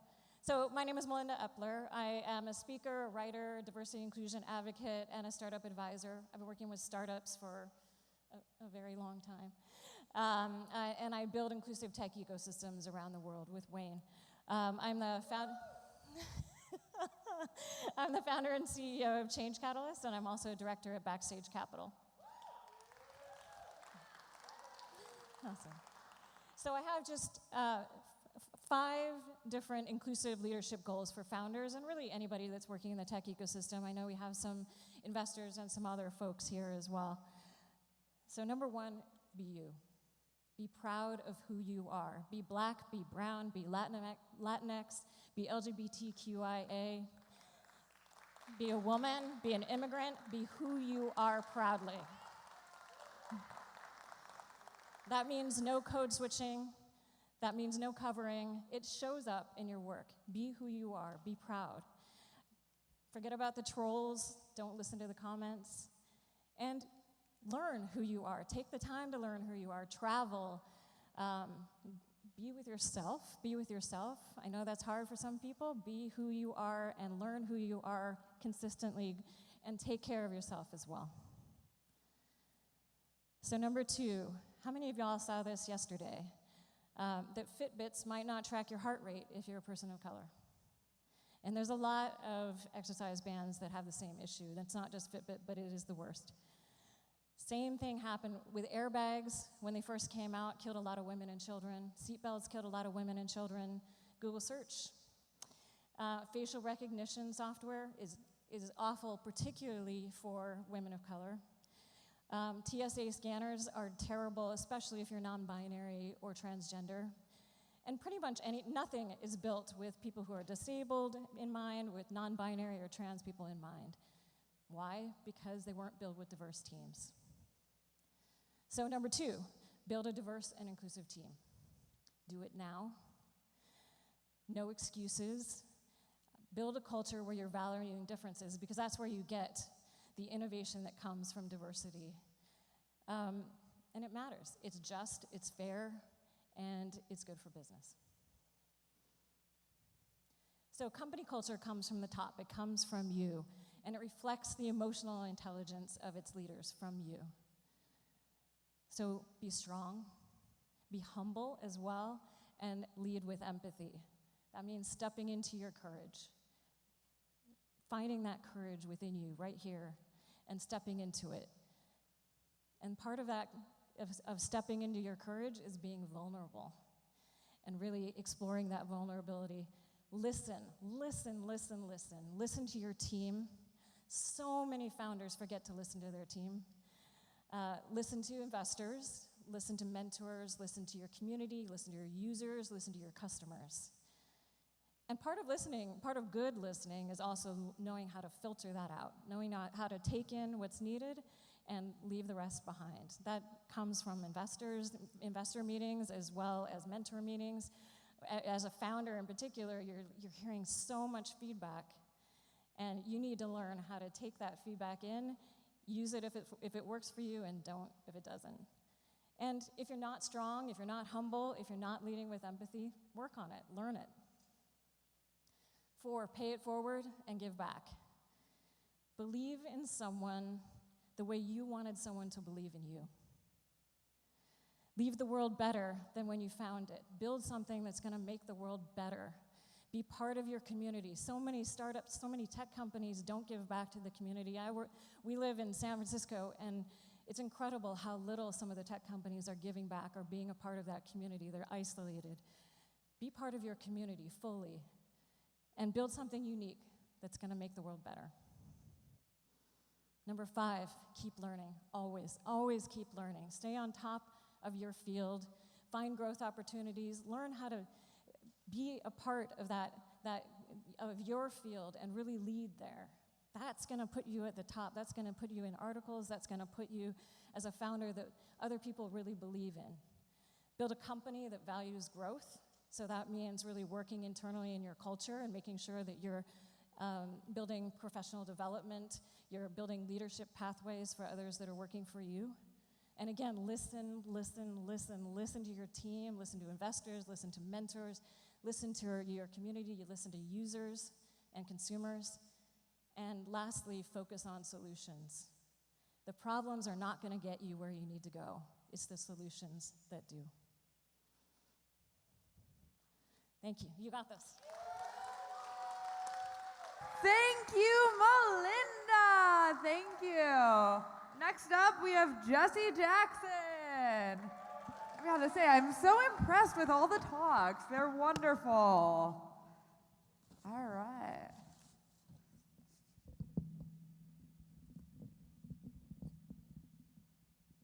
I didn't bring a slideshow, so we're going to go dark for this session. Let me start by first saying good afternoon. Truly impressive to be here. I think all of us could feel the energy from the innovators and leaders across this room today, but more importantly, across this great nation and beyond, when you see the talent that has moved through today's stage. Again, my name is Jesse Jackson. I have the privilege of leading our firm-wide learning and talent solution organization at JPMorgan Chase. This means I have responsibility for developing our learning strategy as well as managing how that gets executed across our 240,000 employees that form our global enterprise. In a very real sense, I could not be more pleased to be here with all of you today for a number of reasons. But first of most, because what we're seeing today, what we've seen this week as we've moved through StartupBus, does a number of things, but among them, it truly celebrates innovation. It celebrates imagination as we see some of the ideas, concepts that have been outlined on this stage, but also on stages like this across our great nation. But perhaps most importantly, it truly celebrates the actual persistency, the actual imagination, the thought leadership of so many of the entrepreneurs that we've had the privilege to witness today, as well as this week, as they pitched concepts and ideas that truly have an ability to revolutionize how we do business as a firm, but also globally. It also is reflective of the energy that these individuals put into the work. Several of these concepts that we see today, we're going to see them again as they move into more mainstream capabilities. But I really wanted to start today by asking you to join me in giving these leaders of innovation a round of applause.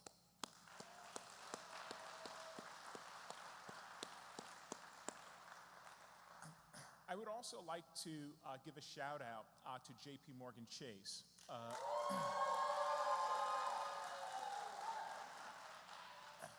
Certainly a key event sponsor, but equally important, several of the executives that really gave up their time away from their work, away from their family, to join with more than a dozen entrepreneurs in helping them continue to mature their ideas and considerations. Specifically, Kyle Williams, our commercial bank executive, Anna Varkey, our head of digital channels, Abel Kamir, financial technology executive, Terry Scott from California, our divisional small business manager, Woody Green, our sales and national relationship manager, and of course, Sean Linder, our market controller and advancing Black Pathway liaison. These executives, along with a bus full of entrepreneurs, started in Harlem, New York earlier this week, traveling to great cities like Columbus, like Atlanta, like Detroit, now perhaps in one of the most dynamic cities of them all, as we think about a city that truly resembles not just transformation, but rebirth, Crescent City of New Orleans. So let's show New Orleans some love.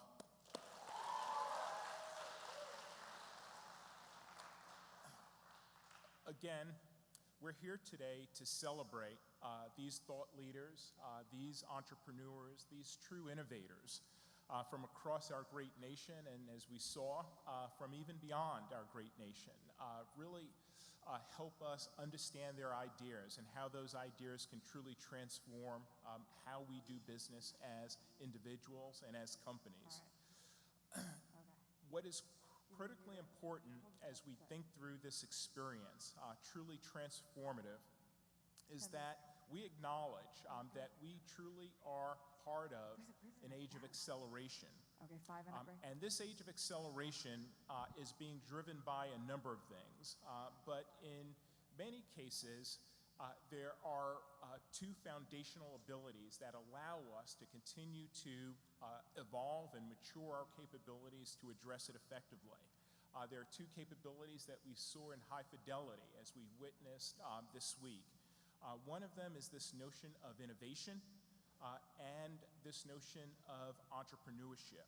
It has served as the economic underpinning to create enormous capital and wealth, certainly for this nation, and has allowed us to remain leaders in the face of this transformation. And it's also a transformation that's unlike others, one that was not kicked off by the printing press, one that was not kicked off by a steam engine or even the microchip. As we saw and experienced this week in terms of the concepts and ideas that these entrepreneurs have shared with us, they really are being brought to us by their imaginations and their experiences. And those imaginations and experiences helping us truly ensure that we can create greater productivity, that we can deliver more value for more members in our society. But it's also a marvel to look at the genius we see in some of these novel ideas and considerations. They are possibilities that, if operationalized, really have an ability to assist all of us deliver more value more broadly. One of the things that we also noticed in speaking to many of these entrepreneurs is that the time on the bus was also a very transformative experience for them for a number of reasons. One, they had a unique opportunity to truly pitch investors their ideas, their concepts, to get early feedback. In many cases, the collaboration and cooperation also turned into competition as these entrepreneurs not only pitched investors, but really looked to see how they can leverage the insights that they were getting early on to further evolve and mature their concepts, products, and ideas. However, as we know, with any of these entrepreneurial journeys, there will continue to be surprises and challenges along the way. We hope that this experience in the StartupBus was not just inspirational for these entrepreneurs, but also developmental to their growth as thought leaders and business executives. In a very real sense, each of these entrepreneurs are winners for a number of very pronounced reasons. One, they have really stretched themselves beyond their normal standards by being able to incorporate the insights and ideas as they went through these pitch sessions. That has allowed them to really share with us enhancements to their products as well as their processes. And as a result of that, I really want to ensure that however we land this plane in terms of the winners, that all of the entrepreneurs know that they should continue to work on their ideas and continue to ensure that they are truly following their heart in terms of creating business products for the markets in which they want to serve. We also want to be very thoughtful and understand that this doesn't happen individually, that it truly takes a village. And I really want to say thank you to all of those individuals that support these entrepreneurs. Not only was this a very tough week for them, but I'm sure months and quarters before them getting here also was very trying as they continue to mature these capabilities. This bus tour, one of the best in the world, in many respects serves as a lens to concentrate thought leadership, innovation with commercial focus to help us address societal problems and do that in a way that enhances the economic well-being of all of us.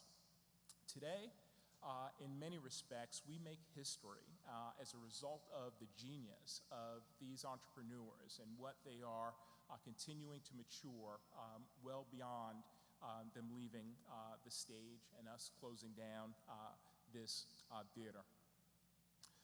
And as a result of their efforts, they're continuing to help us truly both elevate and accelerate how we deliver value broadly. Also, because economic opportunity continues to be out of reach for many Black Americans, J.P. Morgan Chase, through ABP, or our Advancing Black Pathways program, which is a bold new initiative to help Black people achieve economic success. We're focused on improving financial health for Black America through a focus on increasing savings, improving credit, home buyer counseling, and equally important, helping Black-owned small businesses access the capital they need to grow. Engagement in this event, in many cases, with these selected thought leaders and entrepreneurs really serves as a catalyst to help develop the product aims at solving the issues that we face as a society. Through StartupBus, we're looking to truly provide an ideal environment as well as the tools to help these individuals continue to develop the confidence, the negotiation skills, the communication tactics for their ability to be leaders well beyond today's session.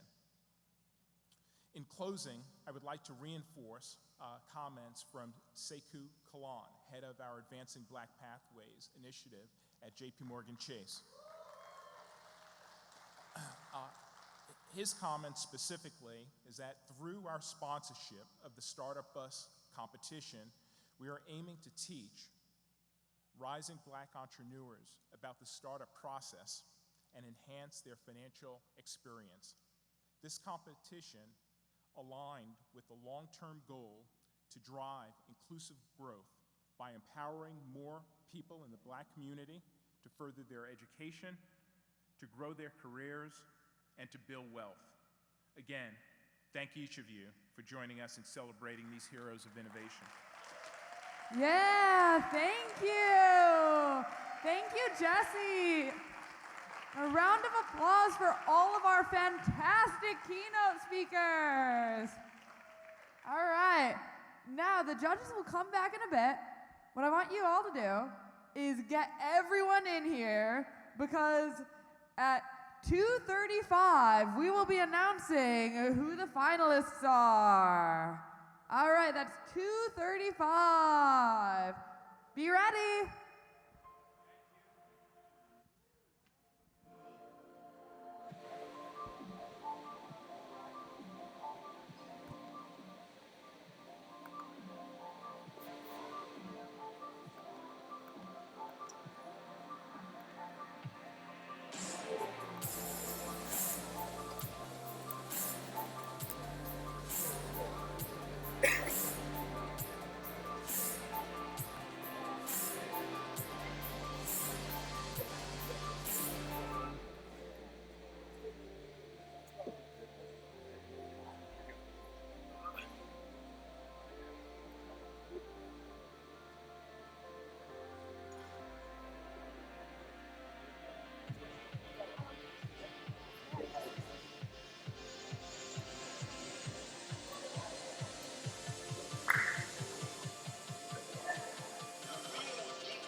All right, quick announcement. If anyone sees a 15-inch silver MacBook Pro with a camera cover that says Chainalysis on it, please bring it up to the stage. We're missing a laptop. Thank you so much. Again, that is a 15-inch MacBook Pro, and if you open it up, the webcam is covered by something that says Chainalysis.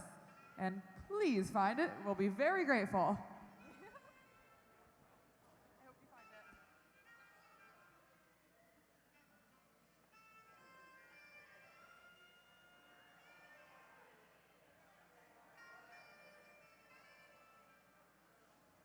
Everyone, please make your way back to the main stage. Please make your way back to the main stage.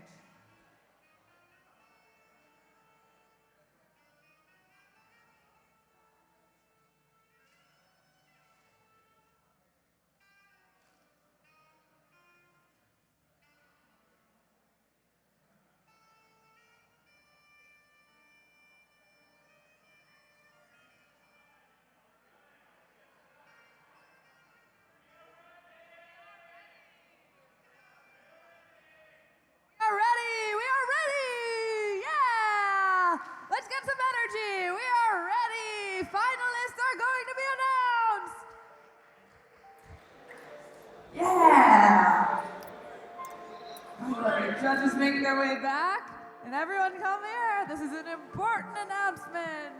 Who will go to the final round? That feels so reality TV to say.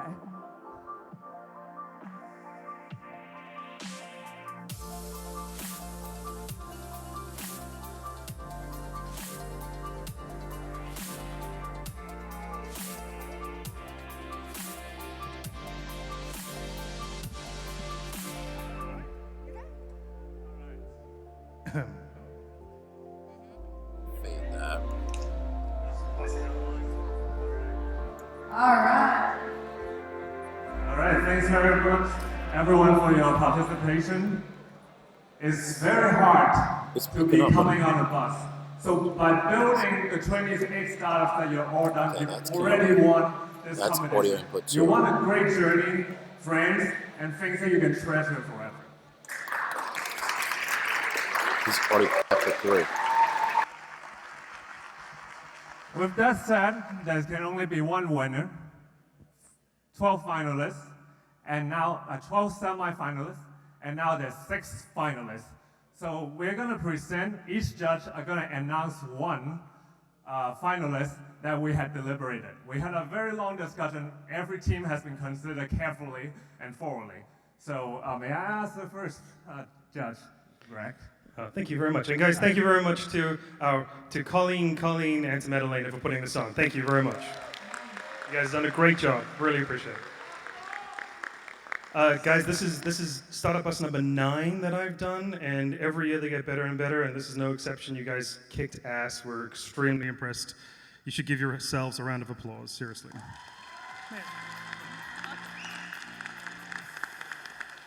I do not believe that developers, however, are the kind of people who don't like to speak in front of an audience.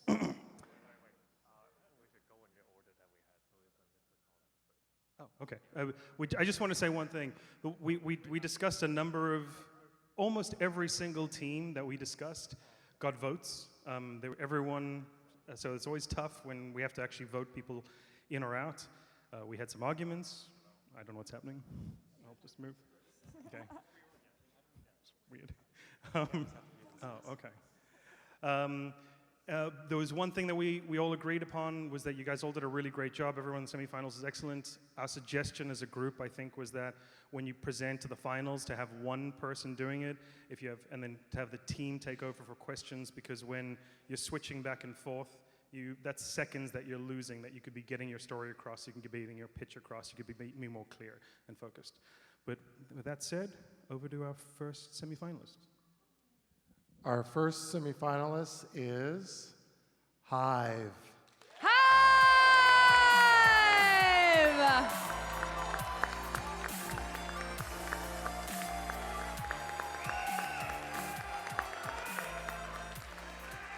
Our second semifinalist is Matchstick.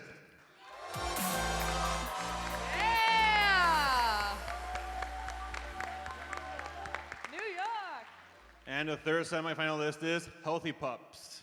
Healthy Pups! Yeah! Silicon Valley! The one with the stuffed animal. Our fourth finalist is Smart Street. Wall Street!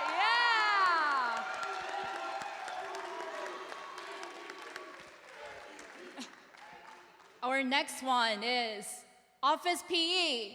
Office PE! Washington, D.C. Last one. Can we have a drum roll, please? Drum roll, please. Who's the last one? Last but not least is Hospital Feed. Hospital fee.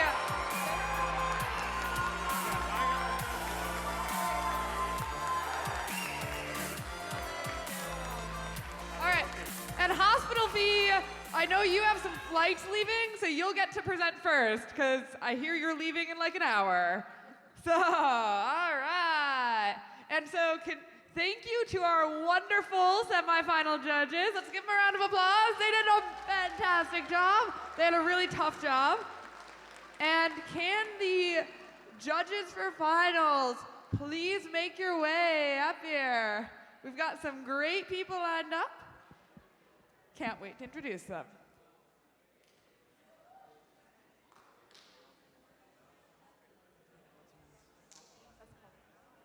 Who's fault?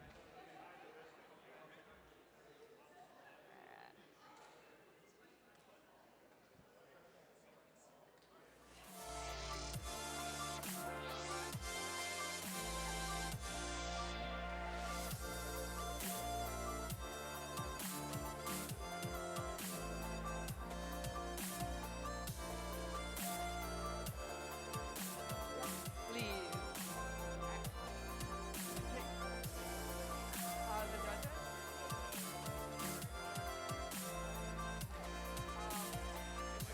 Yeah.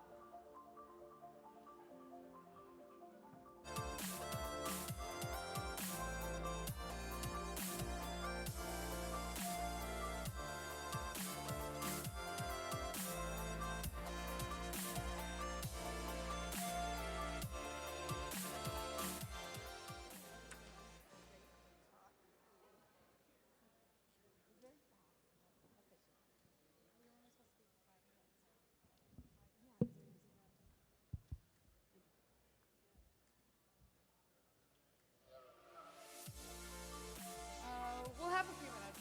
So they are.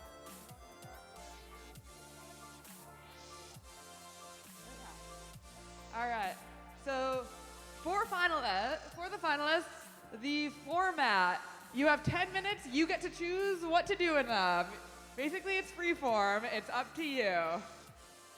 You will have 10 minutes. And I'll talk to each of you about your timing, but you're going to be great. And all right, let's talk to some of our judges. We've got a new group over here. You all look ready to judge? Feeling judgmental? That was a terrible joke. I'm so sorry. All of mine are, though. All right, judges. We have 2 mics over here. Can you all introduce yourselves and talk a little bit? Do you want to start? What's your name? I'll start. I'm Sabrina Short. I'm the founder of NOLA Vape Black and the executive producer of Black Tech NOLA from New Orleans. We focus on diversity and inclusion in tech. All right. I just introduced myself, but we'll do it again. Melinda Epler, the founder and CEO of Change Catalyst, also director at Backstage. Work on diversity and inclusion in the tech ecosystem and the startup ecosystem. Thank you. And may I just say, I loved your keynote. It's wonderful. Hi, Hi, Alicia Surratt. I'm the founder and CEO of Pantegrion Capital. So I'm an early stage investor, but I also do a lot of work with media, CNBC, MSNBC, an Inc. contributor, teach at Columbia, and have an initiative, Point 25, around helping women entrepreneurs build robust advisory boards. Hi, Wayne Sutton, just spoke, geek, nerd, introvert. Thank you. Hi, good afternoon, everyone. My name is Ulilia Novatpuri. I'm a partner at Keeper Capital. We are a early stage venture capital firm based in Oakland, California, and we invest in companies who are closing gaps of access and or opportunity for low-income communities and communities of color. All right, thank you, judges. So everyone excited? Ready for finals? Yeah! All right, Hospital Fee, you have the honor of going first and setting the tone. I can't wait to see it.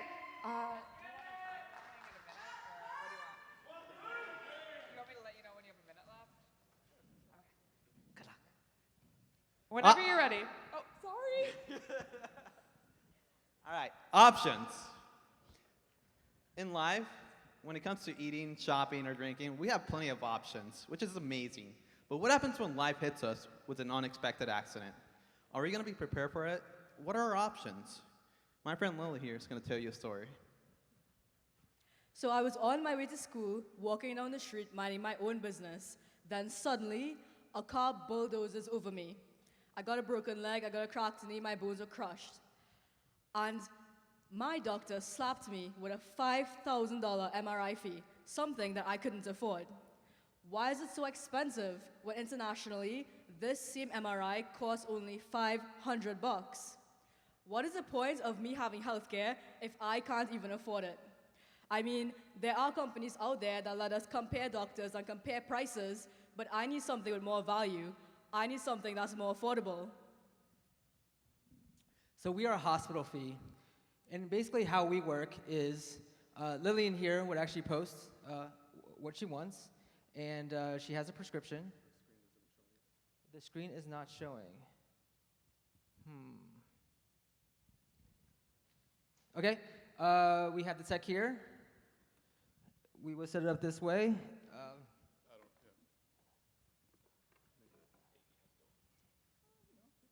Well, this is pretty important, so we will.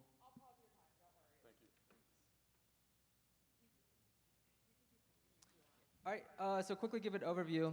She has the ability to upload her prescription, and then when she provides this prescription, we have options for her.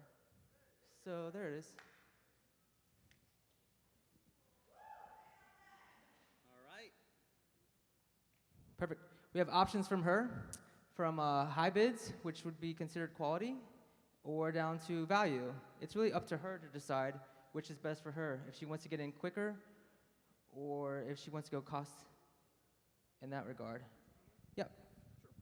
So I think one of the beautiful things about our platform is not that just we're providing options, but we've implemented a competitive bidding system to ensure that each patient is getting the best deal that they can afford, but still maintaining the quality of care that they deserve. As you can see, we've also implementing a rated system to make sure that every patient feels safe putting their life in someone else's hands. Perfect. So we accept the bid, confirm. I will then transfer over to my workspace to see if we get confirmation. And let me refresh. Voila. We have a reservation. I will do confirmed. And then just finish out the transaction. 5-star rating. I love my service. Finish. Okay, so that's what we do. How we make our money is we take 5% from Lillian and then 15% from the physicians or clinics. That is phenomenal. Let's see. All right, awesome. So this is just one of the use cases, but let's hear from our audience and see what they have to say. So I just press pause or spacebar?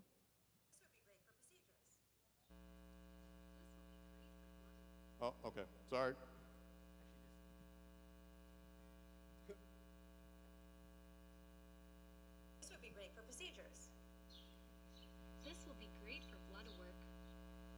This would be great for imaging. This will be great for ultrasounds. At first, I said, no way. But then they said, these new patients will be traveling in from out of town. If that's the case, I can drop my pricing for new business. Honestly, I think he's got legs. So I'm not sure if you were able to hear that. No? Okay. So essentially, this is a great platform, in our opinion. Sorry. So basically, these are the prices that we currently have at the moment. We actually have in vitro at a third of the cost, only in New York at the moment. Hysterectomies throughout the country. This is basically gallbladder surgeries, same locations. And then vitamin D. So the vitamin D screening, so we have over 1,300 locations in this regard. And we have other blood work as well. We see an opportunity here where, yeah, we can do surgeries, we can do MRIs, but how can we become sticky? How can we get them to come back again? And I think through, your father was discussing the opportunity of STDs is becoming potentially cyclical, as well as people with diabetes and things of that sort, to get people coming back. The way we've been able to do this is that we've communicated with an exclusive network of over 1,300 providers to make sure that we give you options. And we've been able to do all of this in just 5 days because we have a team with over 7 years of healthcare experience, as well through Pablo's close friends, which has acted as our advice team. So our TAM is $3.3 trillion, which is the healthcare industry, but we're really focused on the $650 million marketplace that we think we can actually identify and succeed in. And that marketplace is a marketplace where we can identify who they are, what procedures that they need in the timeline, but most importantly, how much they actually raised. Yep, which is extremely important. Which goes down to, this is our traction. We have 7 customers on the GoFundMe platform, and then 1,300 providers.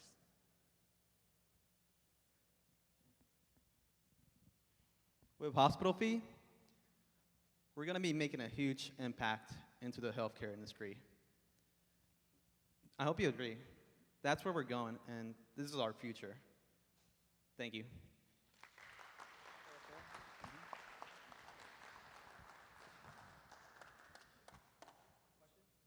I'm happy to start. So good job presenting. I would love to learn a little bit more about how you're prioritizing which services you're offering this for, right? So why IVF? Why hysterectomy? What determines which ones you offer and why? Yeah, this, as of right now, it's been a total, to be in all transparency, it's been a total land grab. We think the riches are in the niches. We wanted to create the platform and focus a platform on it be imaging. So in hospital fee, we'll have specifically within imaging and then just really within that sector. Right now, we're just talking to our customers, and I think once they buy from us, then we can decide where we can actually provide value and have ownership in that specific vertical. We just don't, yeah, we don't have the data. We don't have the stories in order to make those decisions. It's all just, and then on the other side, can we actually get those deals? And that's what we wanted to see. Can we actually get those as well? So we've only been working on this for 5 days, and that's really our next steps moving forward. Okay, so in full disclosure, healthcare is my focus area, so I'm gonna go in a little bit. Apologies in advance. It's okay. It's just to let you know, this is a super crowded space. Like while you were doing your presentation, I just just went through my email and found 7 companies who pitched me for something very similar. Oh, really? Yeah, like just those are the ones I just like put in like, you know, healthcare marketplace, and it came up in my email. So there's a couple. I mean, the one who's gotten pretty further, I would look at like Doctable, that's a company in the space. The one thing I would say in terms of your presentation, I think the use case that you gave probably wouldn't make sense, because I'm guessing if you got in a car accident, you're not gonna be like, wait a minute, let me go Google to see what's the cheapest. It seems like this is more for planned procedures versus like emergency procedures. So just in terms of framing, I would just put it more in that framework. And then also too, I mean, I think in looking at the space, something that I have found, like this works really well for people who have high deductible plans, but if you are someone, you were talking about your insurance, I didn't see, at least in what you presented, and this is more of a question, in terms of like an interface that accounts for what are you paying if this is an in-network versus out-of-network. So it seems to be more suitable for things that are typically cash pay, such as elective procedures or things that are not covered by insurance. You mentioned fertility, so that is, again, an area where I see people getting into. And then the other thing that I've seen in terms of like areas and, again, reasons why we haven't invested in this space is it's easy to get a lot of locations that don't have like the best record onto the platform because they want more patients. And so it's like, how do you account for the quality of services provided at each location versus like, you know, because you are eventually, like essentially a recommendation engine. Yeah, we anticipated just really pulling in the Press Gaining scores of the facilities and the doctors themselves. Yeah, with the marketplaces that they are, we feel like we can succeed once we identify where we can really win. And Vitro is clearly the one where we're very extremely unique in that type of scenario. So yeah, it's true. May I chime in? Cool. So initially what we've been kind of talking about is we're really aiming for people who are uninsured or high deductible, like you said. So at least initially, we're not looking to deal with insurance at all. To answer your last question, which was how do we account for the quality on the marketplace? Really with any platform, that's something that's not really in our control. So in reality, we just have to hope on, count on capitalism. And essentially, the people who don't do a good job eventually will be weeded out with our rating system. Thank you. Yeah, that was my follow-up question was, are you creating your own network? Are you curating these folks yourselves? Are you giving your own stamp of approval? Absolutely, yes. All right, thank you, Hospital Fee. We had some technical difficulties, but you pulled through.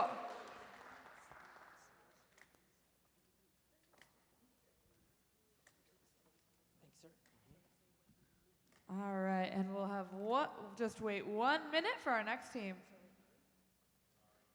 And we have a slight change in lineup.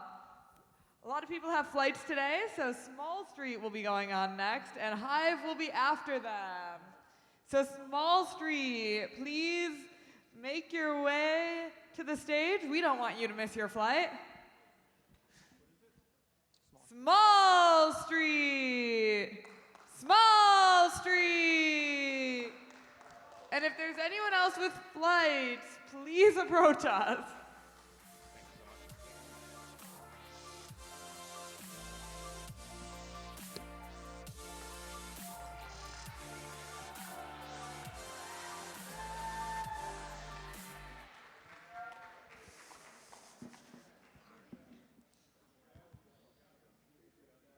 Yeah, sorry.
Yeah, Small Street.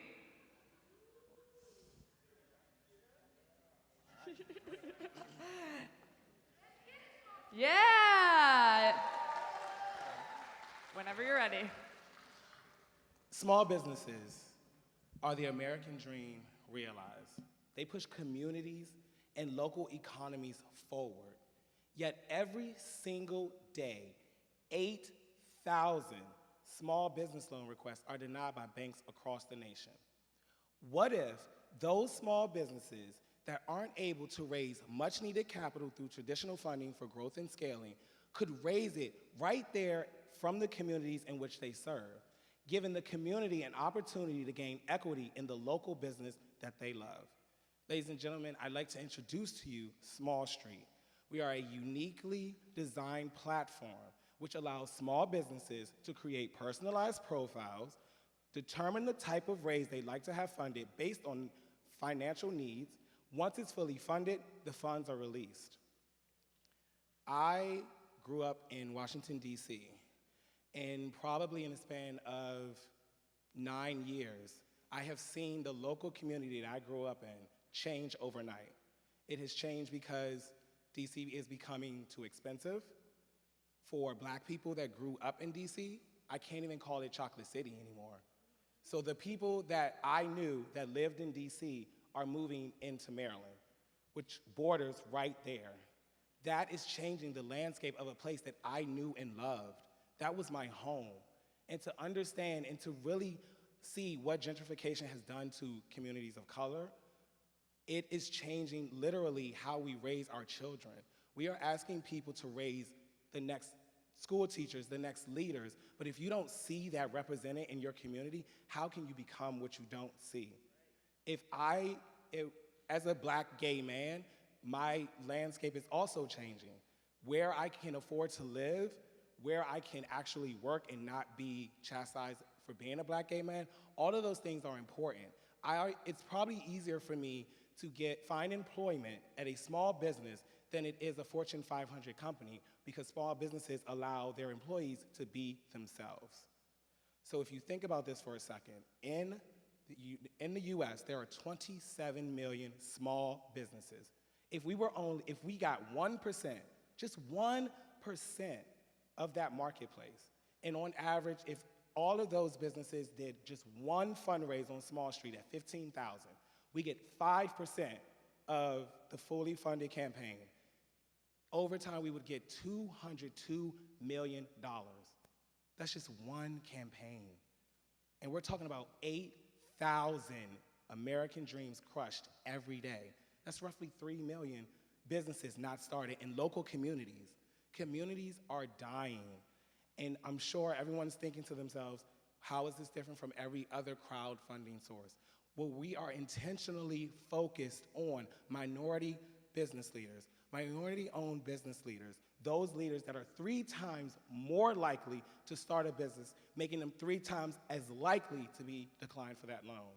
People, this is not a game. We now have social media to see exactly what's happening, not just in the US, but all over the world. Communities are changing, but we can use social media to actually create social impact and social change. Just in 3 days, we've gained traction with almost 3 million social influencers. I'm sure some people are like, so what, who cares, where's the money? But think about this, visibility of an idea takes it from what if to we did. If I was to invest in my friend's company, make a pledge, and socially share that, those 3 million people, even if 1% actually donated to their cause, at a minimum investment of $100, it would be fully funded. Now I've saved a business that then would give back to the community. Saving small businesses saves communities. My friend Brianna, as I said, she is looking to raise $25,000 for her first ever standalone studio. If that business fails, what does that tell Brianna? Oh, try again next time, it's hard for Black women, it's hard for minorities. We've heard that narrative. It's time for real change.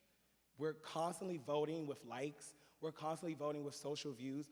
What if you can actually invest in community-based businesses that serve you? And let's be real, small businesses rely on social media for word of mouth and virality. They don't have large marketing budgets, so social media is viable to how we go to market. Most small businesses, I'll give you a stat, African American women are the fastest growing segment of businesses in America. Why is that? Someone sells candles on Instagram, someone sells t-shirts, and then someone has a summit. The money is circularly staying within the African American community online. How do we create this ecosystem offline? By actually allowing those communities that have brick and mortar experiences to receive the investment first from their demographically located community and then their social community. If I'm not in Detroit, but I know I have friends in Detroit whose businesses are failing, I'm going to invest in that business.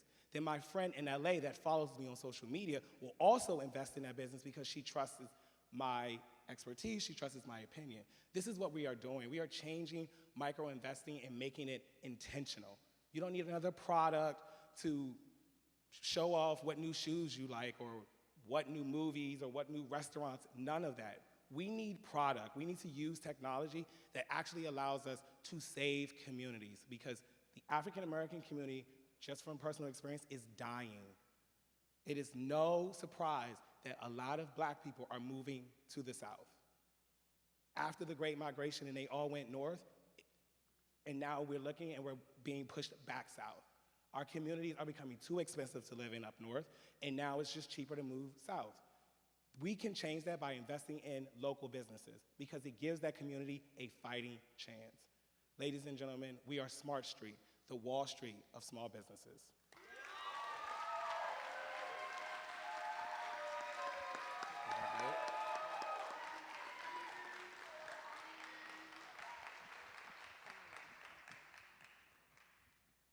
Great job. I have a question for the team. When you live here today, what does the team think are your top 3 tasks to make this a successful business? Think about it for a second. What do y'all think? All right, yes, okay. I'll give one task, and that's figuring out how to integrate with our back office to handle the issuance of the equity and debt for the investors on our platform. As well as fleshing out the overall platform, making sure that it's presentable, and we do have 2 amazing devs on our team. And to Whitney's point, I am a I have over a decade of financial advisory experience and experience creating retirement investment advisory firms. So even though this sounds like a pretty big undertaking, we could pretty much be up and running in less than 6 months. So this gives us an opportunity to get to market and pretty much offer this tool to these tens of businesses, even if we don't onboard anybody else. Having an opportunity to work on those 10 or roughly 20 beta testers would really be my short-term goal in that regard. But honestly, there are tons of small businesses in this country that are looking for different various ways to raise capital, and the ability to turn a customer into an investor is an amazing thing. You got a customer looking for a product, whereas when it comes to an investor, they're invested in the organization in the long run.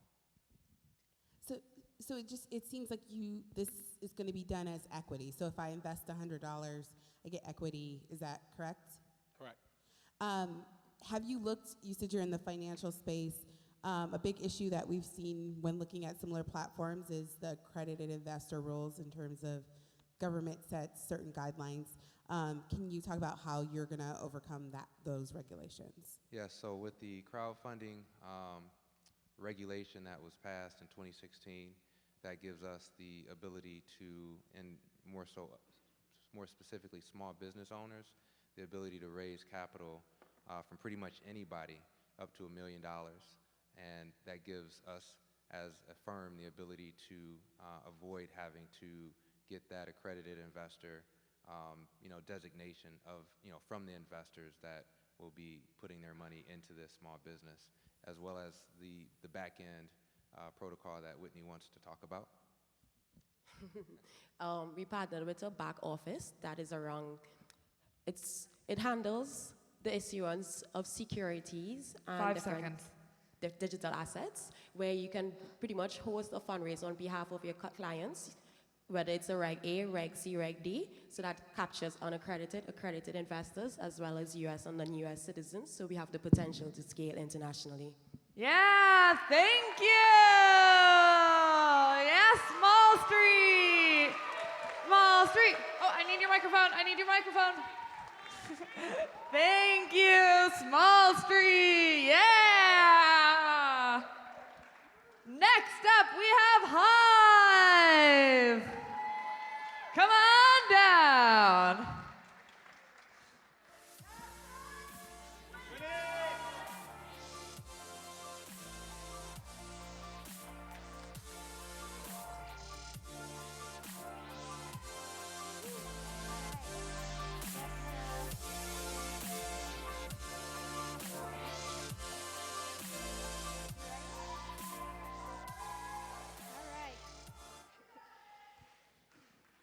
Hi, I'm Rena Bain, and I just found out I have a disease. And I think everybody here might have it now too. It's called flooded inbox syndrome.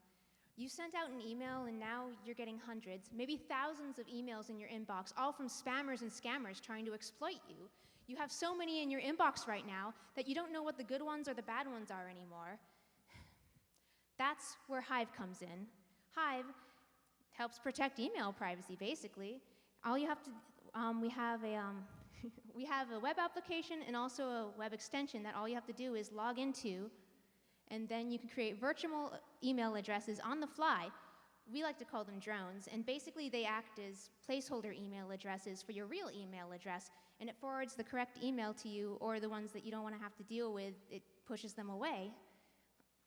I'm gonna let you finish, but right now I'm a scammer, and this is kryptonite for me. You're gonna ruin my whole industry. I make all my money from phishing and scams. Mute. All you have to do is press a mute button, and then it just lets you tell those scammers to buzz off. And then your inbox is a little bit cleaner at this point, and it gives you some peace of mind. And to Hive, that's as sweet as honey. And so then But there's phishing, see? And right now, phishing is 50% of all transactions are bank-related. What we're doing is that's how we make the money, because I get your bank account. Give me that. Here at Hive, we're trying to protect you from people like that scammer over there. Make sure that he doesn't exploit your bank information or any other information, and make sure that you don't get the email that he's sending you.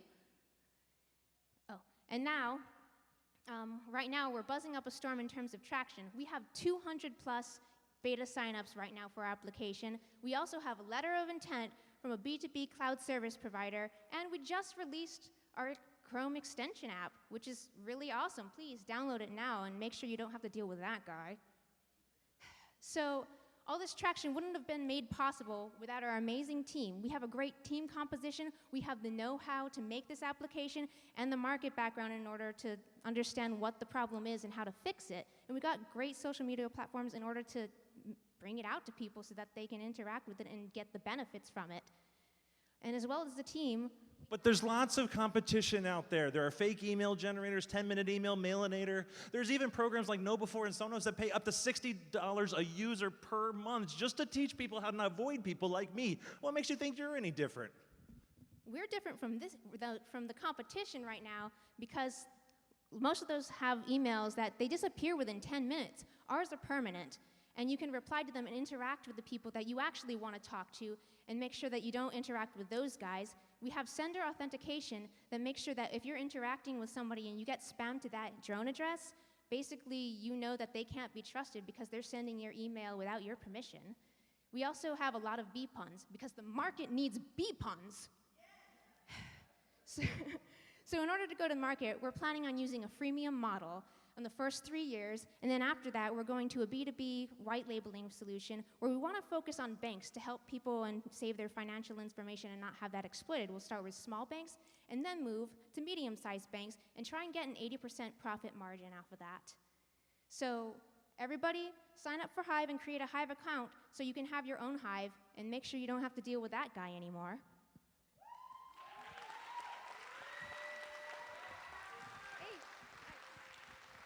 Now for a live demo. David over here wants to contact the airlines What's up? Technical difficulties? All right, let's use the video.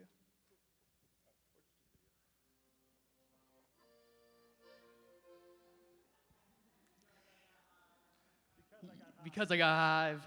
All right, David over here wants to contact the airlines, let them know that he wants to change his seat, but doesn't want to give them his work or personal email because he's afraid they'll get spammed or exploited. With our one-click sign-on, he signs into his personal account in a jiffy. Right on our dashboard, he can add a drone, and he can even add his work email and a category so he can quickly find these records for his financial records. Right here, you can see it's redirecting to a drone email, and then you can just simply hit reply. He can enter in the airline information, the email, and subject line, and a quick message to let them know that he wants to change his seat so he can have a little bit more room so he can get some work done while he's on the flight. And David can rest assured that he won't receive spam while he's on the go. As you can see, they receive the email within seconds, and the virtual email is there to protect him against spam and exploits. Our worker bees work hard to keep him safe. And while he's traveling, he can even hit mute so that he doesn't receive any more unwanted airline advertisements. Hit edit, and if he wants it gone for good, he can delete it, and it's like it never existed in the first place. And we can tell those scammers to buzz out of here. At Hive, we believe in making unsubscribe mean unsubscribe once again.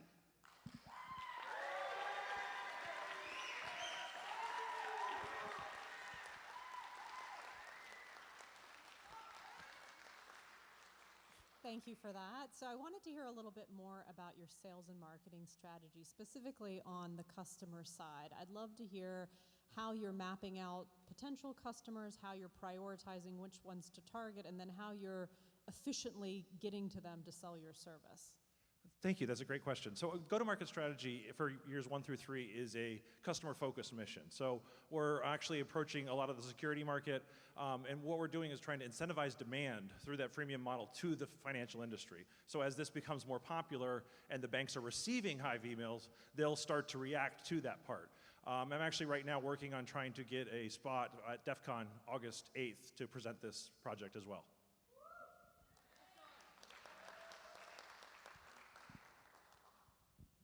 Yeah, could you talk a little bit more, to go from freemium as a consumer to jumping to a white label with a bank is actually a pretty big jump. Yeah. And I know my bank has its own kind of internal authentication system. Can you talk a little bit more about how you, your plan for Absolutely. For that? No, that's really some of the secret sauce that's really hard to put into a pitch. What we're looking at is, so if you know a little bit about security, there's PGP and GPG. And really when you start looking at like encrypted signature, and it's been around for a long time, but it's very hard to do. And so if we create a point-to-point email communication where only one email can talk to only one email and everything else is spam, you've created that secure tunnel through randomized email addresses. That system itself can be much more secure, but then once you have that, the banks no longer have to send you that code. They have that direct tunnel because you already have that direct authentication, so it actually eliminates the need for some of the stuff that's going on with two-factor authentication to be able to create those channels and tunnels.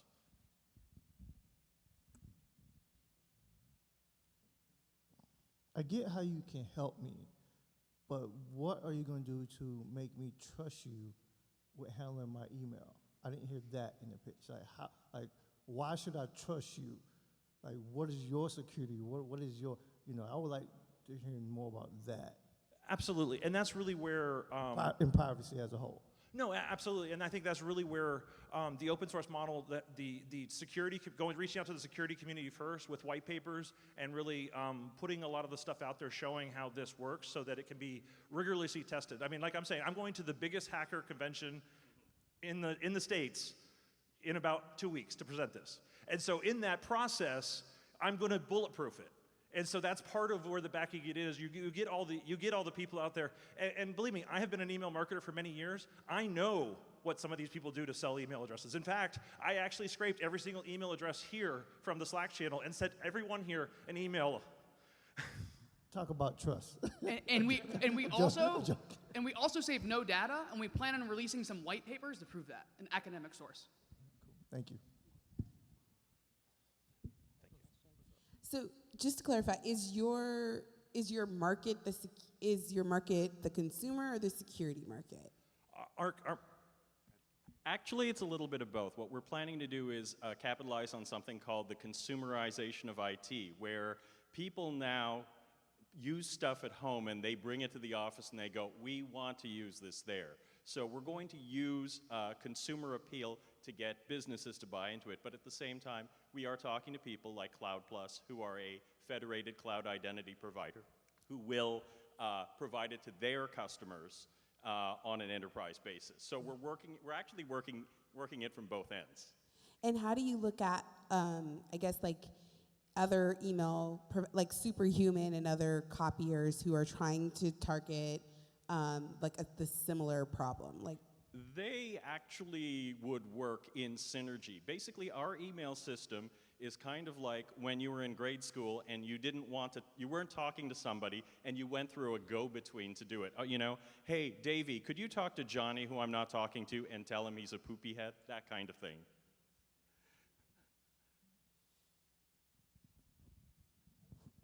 No further questions. We have a song for you.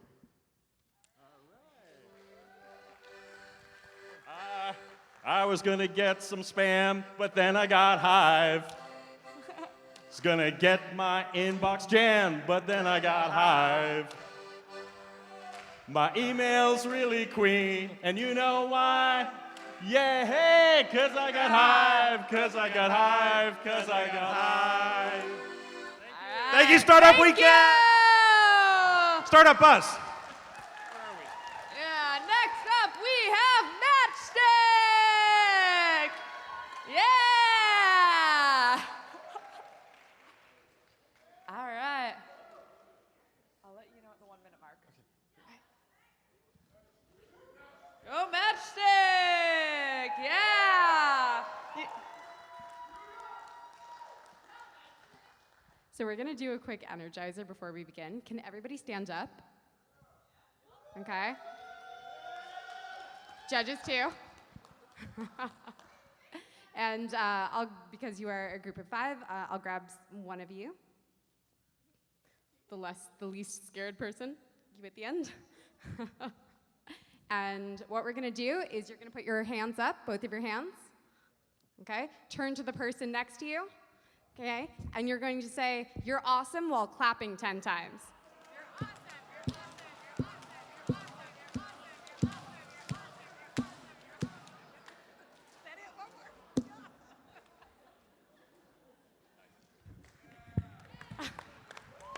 Amazing.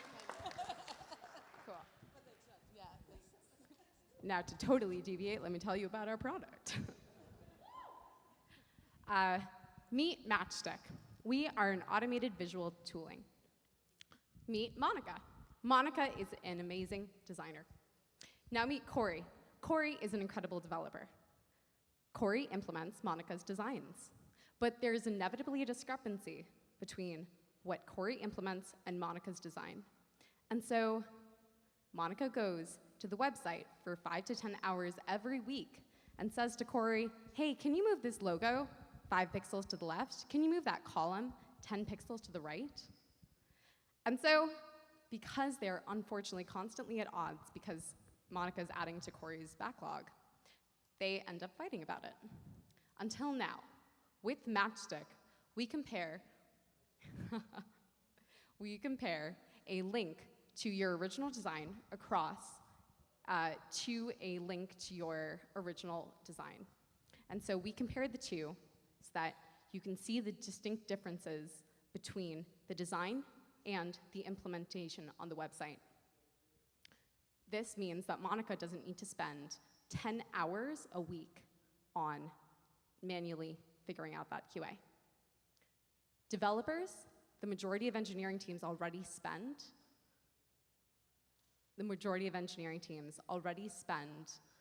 $19 billion a year on automated tooling, but only 5% of design teams do. For that reason, our market is the 95% of design teams that don't have automated tooling. They are, however, spending hundreds of millions of dollars on UX research, user experience, and A/B testing. But because of that saving, of 10 hours a week that we are saving both Monica, the designer, and 10 hours that we're saving Corey, the developer, our platform is changing the way that you think about automated tooling for design. We are saving your company $50,000 a year. And so, Corey and Monica can now become friends again. Our pricing is pretty simple. It's free up into a tiered system of usage. So the more you use, the more you will pay, up into $800 a month. The majority of our customers are enterprise, and this is a particularly relevant tool for them because they are spending 10 to 15 hours a week on manual QA. From one of the user tests that we talked to for customer validation, they said to us, anything that saves us time, we'll pay for. And we actually heard that across a number of the different customer validation tests that we did. We talked to designers from all of these different companies, and it was a resounding yes, we would definitely pay $800 a month for this product. Here are a couple of the key quotes that the designers that we talked to said, we train our designer eyes to notice the small differences, but I don't expect an engineer to be able to do that. So our tool is bridging that gap between a designer eyes and an engineer's. As well, at the very end we had Anu who say that this app is incredible. I'm using this next week at work to ease the pain of all of my visual QA work. And he works at Goldman Sachs. So thank you. We are Matchstick. We are an automated visual testing system. And we elevate engineers and designers to the heroes that they always were. We have a fully functioning product, and that is available at matchstick.design. Thank you.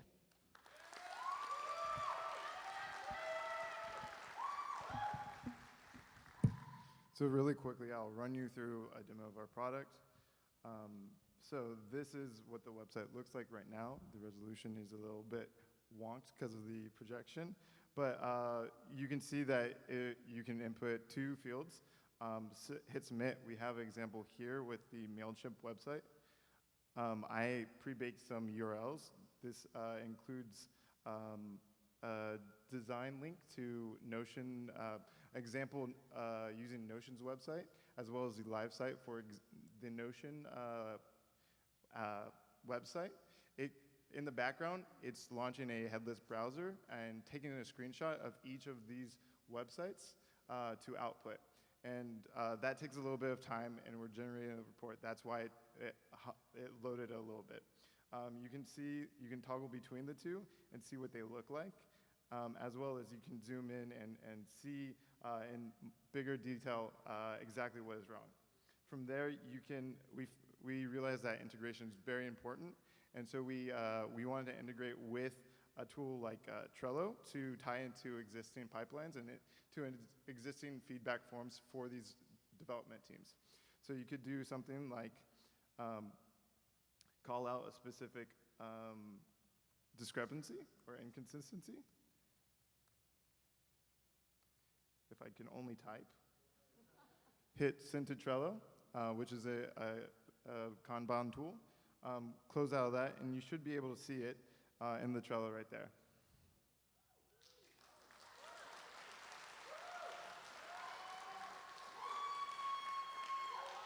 At the core, that is what it is, and that was what we were able to build over the past 3 days. Thank you.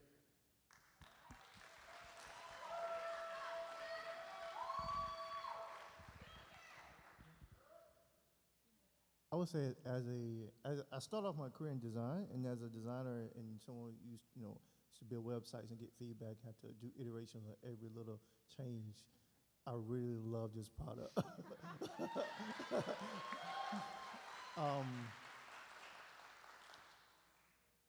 Only question I have is like, who's going to be doing the growth and the partnerships on this team?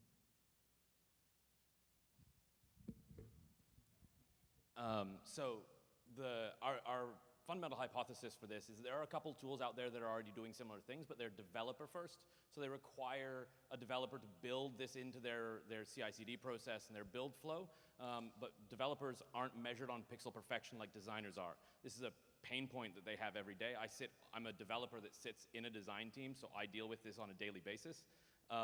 And so by allowing a single designer inside an enterprise to go to the website at any time and just enter in a design and a website and send this into their own ticketing workflow.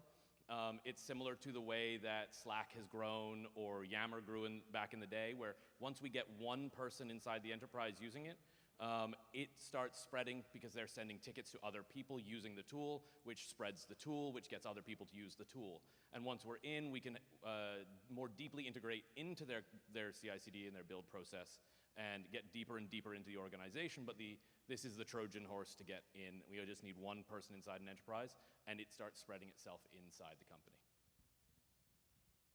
You mentioned a little bit about your background, and I wanted to maybe hear a little bit. You mentioned a little bit about your background, and I wanted to maybe address this more broadly to the team, whether you all feel like there were certain aspects of your backgrounds that gave you a particular competitive advantage in understanding the problem and also in creating the solution. So I'm Elizabeth. I'm a technical product manager. I've been a product manager for 3 years, and I typically work with engineering teams on making platforms, tooling, all the stuff. And before that, I was a software engineer. So I had these exact problems with designers. And I'm Nico Lazarus. I'm a product manager at Major League Hacking, and I've been in the role of both designer and developer, and this is exactly one of the problems that I deal with day to day, and using a tool like this would save that back and forth with our designers. I guess I should introduce myself. I'm Justin Isofman. I work in a large agency, so we deal with this all the time, where we hand a design off to a development team that we don't control, and then we get blamed for the output. And so this is a pain point that we deal with all the time. And so I work with multiple clients inside an 80,000 person agency. So this is something that we need. So you had some great positive feedback from potential customers. So it's a two-part question. One is, did you ask them for some feedback about the platform, constructive feedback about the platform? And two, then, if you did, what was some of that feedback, and how are you integrating that? Yeah, so actually, we did customer development, and initially, I was very skeptical of the idea, so I really wanted to test our gut reaction that this would be a worthy project to pursue. So I actually questioned them and tried to push back on what they were telling us. So it wasn't just leading our interviews. So to answer the question, everyone was excited about the general concepts, and they actually gave us a lot of critical feedback about the experience and about the direction. So we will incorporate that in V2. Thank you.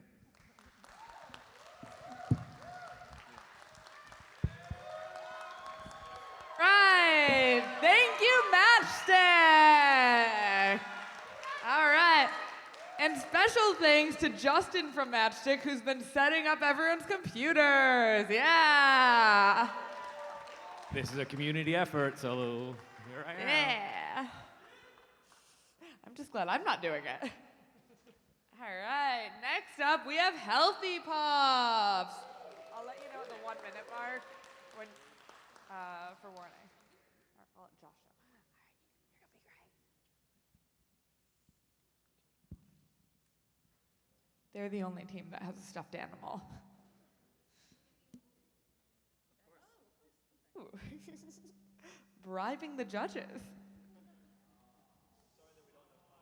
Aww. And I hear the dog has a name. Mendez. That is Mendez the dog. Yeah, it was named by Someone in El Paso named that dog. Fantastic. All right, Josh, whenever you're ready.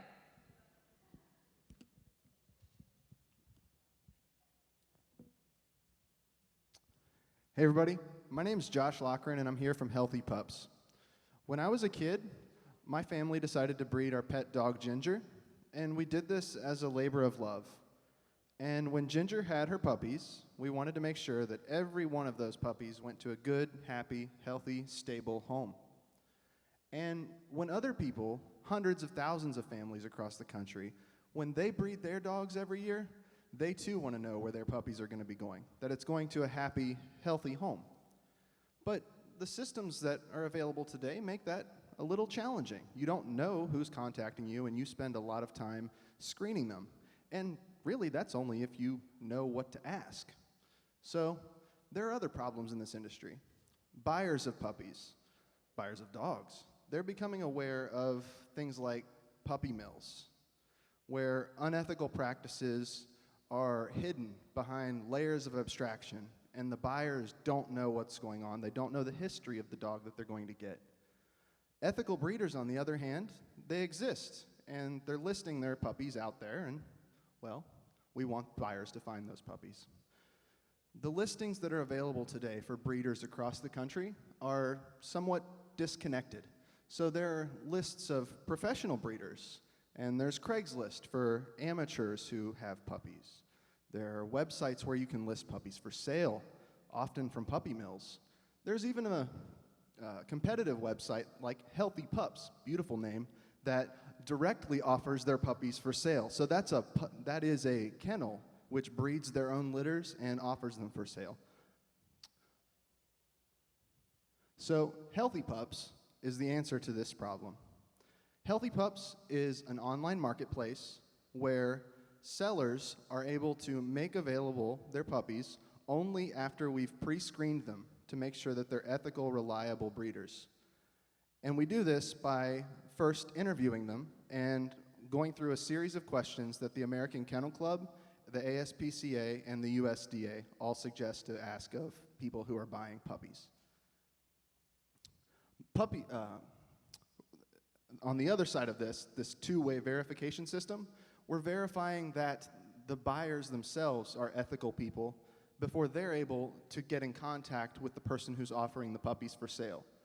Now, to close this whole system out, the buyers are able to give reviews on the breeders after we've prompted them with a series of questions, again, from the guidelines and best practices. So our core value proposition is that the amount of time that's being spent by these ethical breeders filtering out, weeding out, and potentially denying people to their face the ability to get one of their puppies is a large amount of wasted time. And I'm going to talk about the overall market size and how much we're going to address of that after we take a quick look at the demo. So over the last week or weekend, we've built Healthy Pups, a site where you go in, put in the zip code of where you want to search, and the type of breed of the dog that you're looking for. We filter by zip code because we don't want you to ship dogs across the country. As you can see, you're returned a list of puppies that are available within your vicinity. You can choose to contact the breeder and look at their reviews, and then we prompt you with a series of basic questions that the AKC suggests that all sellers ask of buyers. So we save some amount of time, and in the future, not included in our minimum viable product, would be additional screening of these buyers using the tools that Airbnb and other companies have made available to vet, no pun intended, different people. So let's talk about the market size. There are, from our estimates, from scraping Craigslist across cities across the country, over 1 million litters listed for sale every year. That's to the amateur breeders. 200,000 more professional breeders to the 8,000 licensed breeders in the country, 8,000 licensed by the USDA. If you don't make a profit of more than $500 in a year, you're not required to license yourself with the USDA. So your services aren't really easily advertised. So those 1 million breeders that are, 1 million litters that are being made available, of those that we've surveyed, from the hundreds of breeders and buyers that our co-founder and Jeremy hustled and called over this last week, we found that 1 in 4 were interested in a service that would expedite the system for them. And that leads to 240,000 interested potential customers. Capturing only 5% of that market with our price point of $79.95 at an annual subscription to list those puppies for sale would bring us an estimated revenue of $960,000 in our first operating year. We've estimated our capital expenditures for that first year would be approximately $200,000 in marketing and development cost. Our team is diverse, dynamic, and able to handle this challenge. We have user experience design, a strong background in client acquisition, onboarding, sales, product management, front-end development, who's also an economist, I should add, so number cruncher as well, and a back-end developer to really round out our team. So, at Healthy Pups, we're connecting ethical buyers to ethical breeders. We're putting healthy puppies into happy homes. And those unhappy puppy mills, those unsafe conditions that I talked about, we're going to stop that. We're going to kill the mills. Thank you.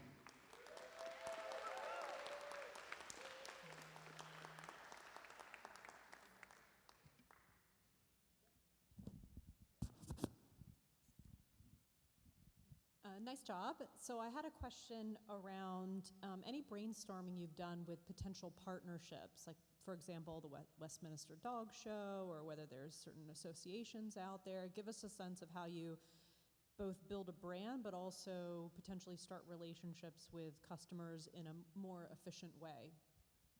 Okay, so our process for onboarding people who are listing puppies right now initially would be a manual process where we would be seeking them out and bringing them onto our site. For buyers, we're going to leverage the growing social movement that is the recognition of these puppy mills. So legislation is changing with bipartisan support to make it such that people are now looking for a service like this. They want ethically raised puppies. They want their conscience clear that their puppy is coming from a good place. And we think this is the time to act to provide that and to aggressively market towards those people that are kind of being influenced by the changing winds. But on the partnership question, we would have a core reliance on the United States Department of Agriculture, since they are the ones that license professional breeders. So we can, at a very minimum, we can always know the background and the reputation of those that are professionally licensed breeders that today offer their services across different websites. So I would consider them a key partner, but that service is also free. For non-professional breeders, we would be initially looking to screen them with the types of questionnaires that I said, which is provided by the American Kennel Club, and would also potentially use the same sort of validation model that we want to use for the buyers as well, the Airbnb type approach. So my grandfather was a breeder of beagles, so I definitely get the importance of knowing that the breeder loves and cares about what they do. He loved what he did. Right? Absolutely. I think that the link there is that my grandfather had a connection with the community, right? Everyone knew who he was. They knew that he bred the beagles every spring. They knew how to find him, and then he still knew how the puppies were doing, right? Because it was still a close community. He would see them around, right? So what would be the follow-up, the post-placement? What does that process look like? That's a really good question. We hadn't really baked into the model any sort of follow-up, frankly. We're relying on the initial validation, which arguably is still more. Unless you know and you live in that community, then there's really not a simple way, I suppose, to follow up.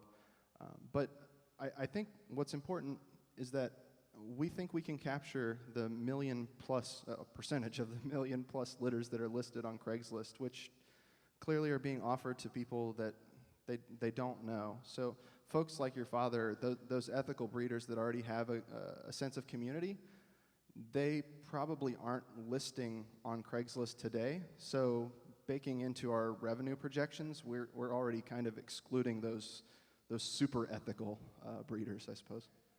But there's no reason they couldn't list on our platform. I had a few questions, and I think we're running out of time. You have 10 seconds. 10 seconds. So it would be more advice is to really look at what happens on the consumer side, because there's so many people that buy puppies and then they end up at the pound. There's always a surge every time there's a dog movie of new puppies that are purchased, and then people realize how much work it takes. So I think making sure that you're vetting and that also you're following up is really a key part of the whole ethical cycle. That's a great point. Thank you very much. All right. Thank you, Healthy Thank you. Pups. Do you want your dog back? All right. Now we will have our last team, Office PE.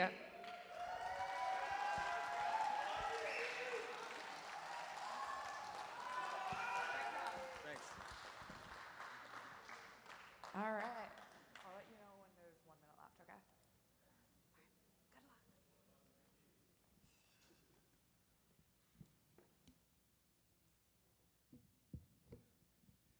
Good afternoon, everyone. How's everyone doing today?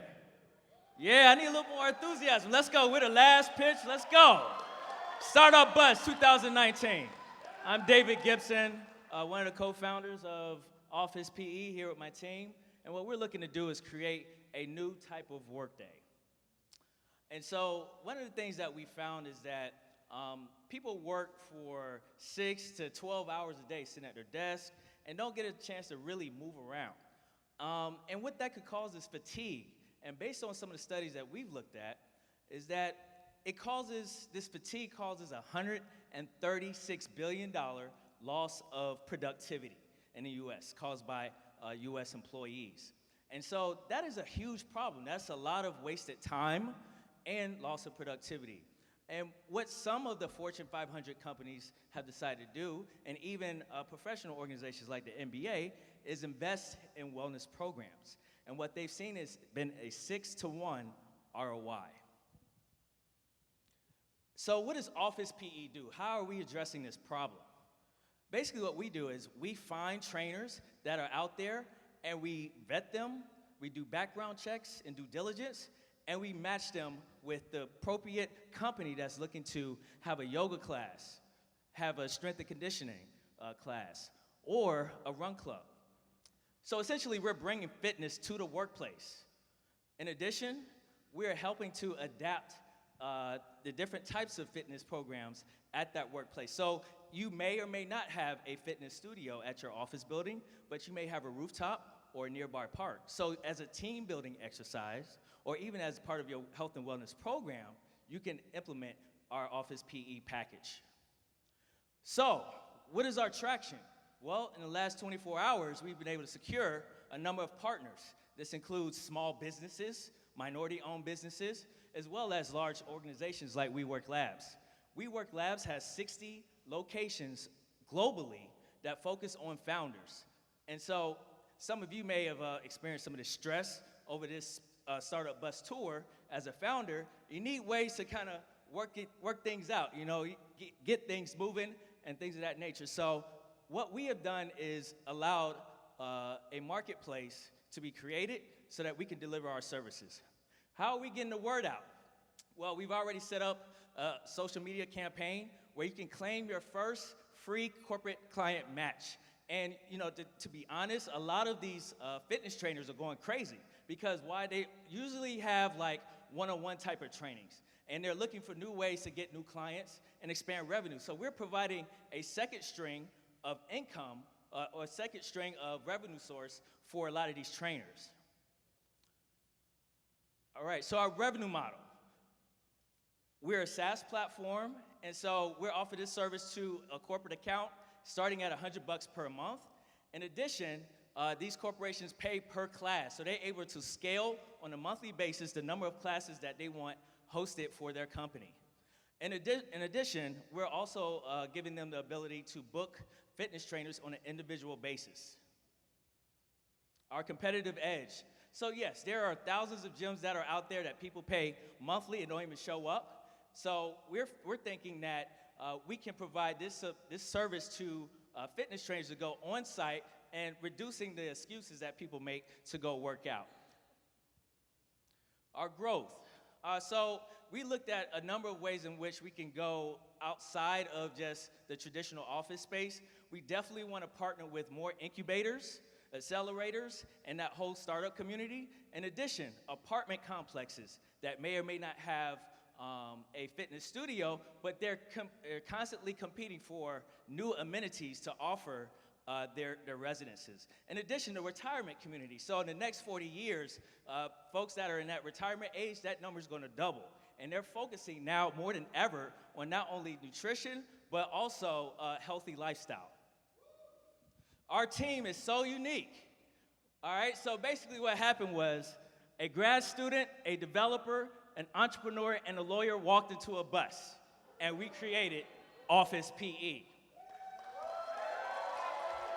So Office PE, keep it moving. Thank you.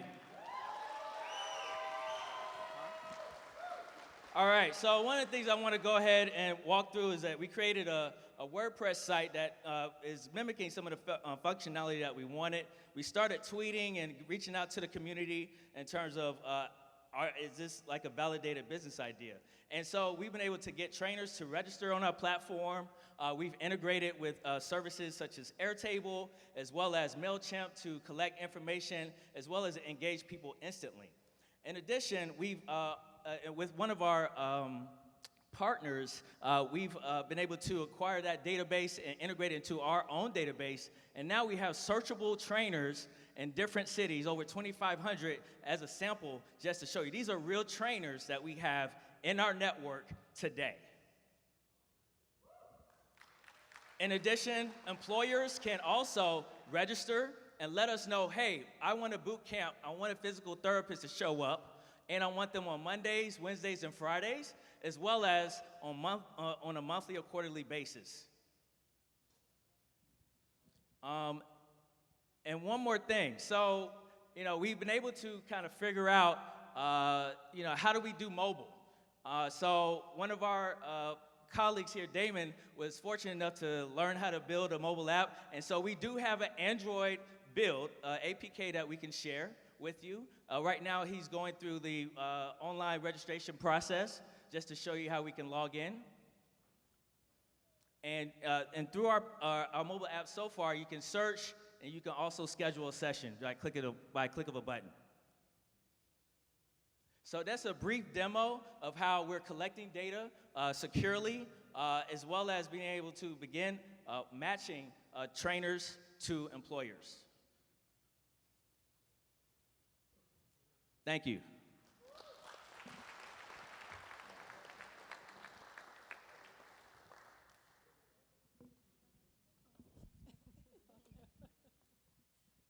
Great job, guys. So I had a question around the hook for potential clients, right? So let's say that I'm a potential customer and you're pitching me and I'm saying, but look, there's a lot of streaming platforms out there now. There's offerings that give me access directly to what's happening in some of the world's best studios, tons of different platforms out there. Do you have any data around the higher level engagement, the higher level of workout efficacy when you have someone in person versus streaming options out there? Because I feel like that's part of your argument for your competitive differentiator, and so any data there would be helpful.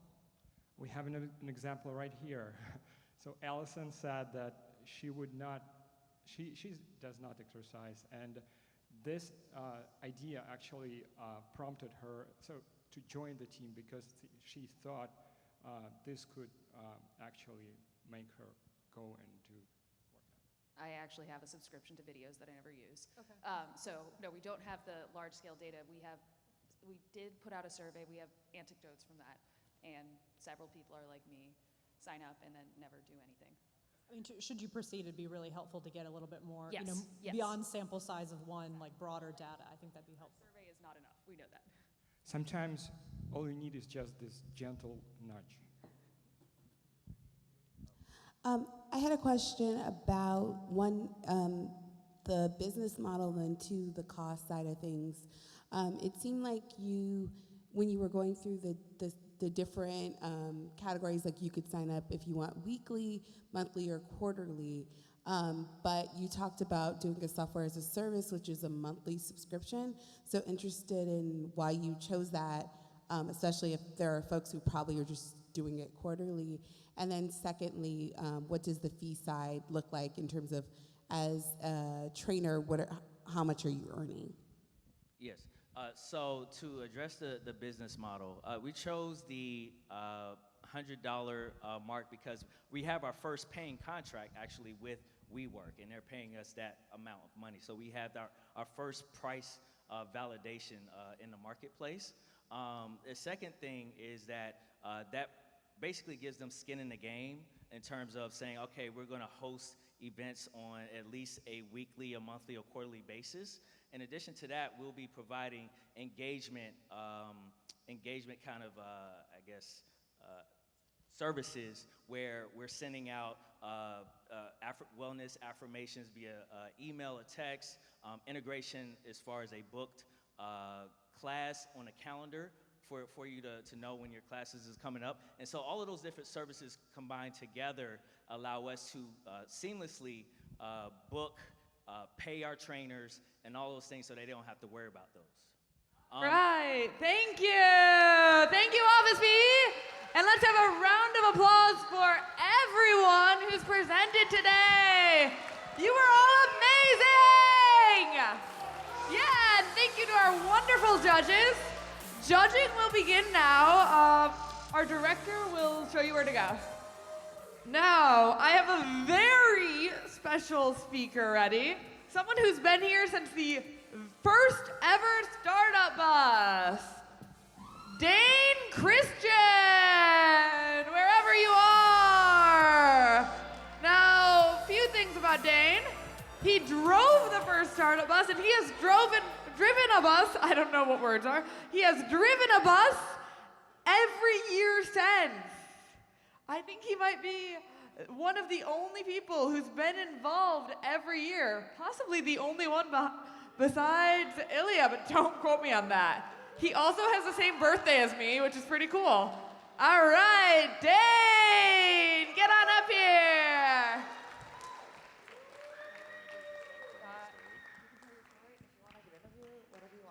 Interview me. I like that. Yes. All right. So Dane, how did you hear about Startup Bus 10 years ago?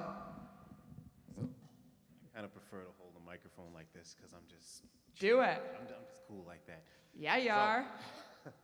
Well, I used to work for a company called Designer Limousines, and I was pretty much their top driver over there. Never got into any accidents, always on time. Great attitude, because, look at me. I'm a great guy. Not to brag or anything like that. So...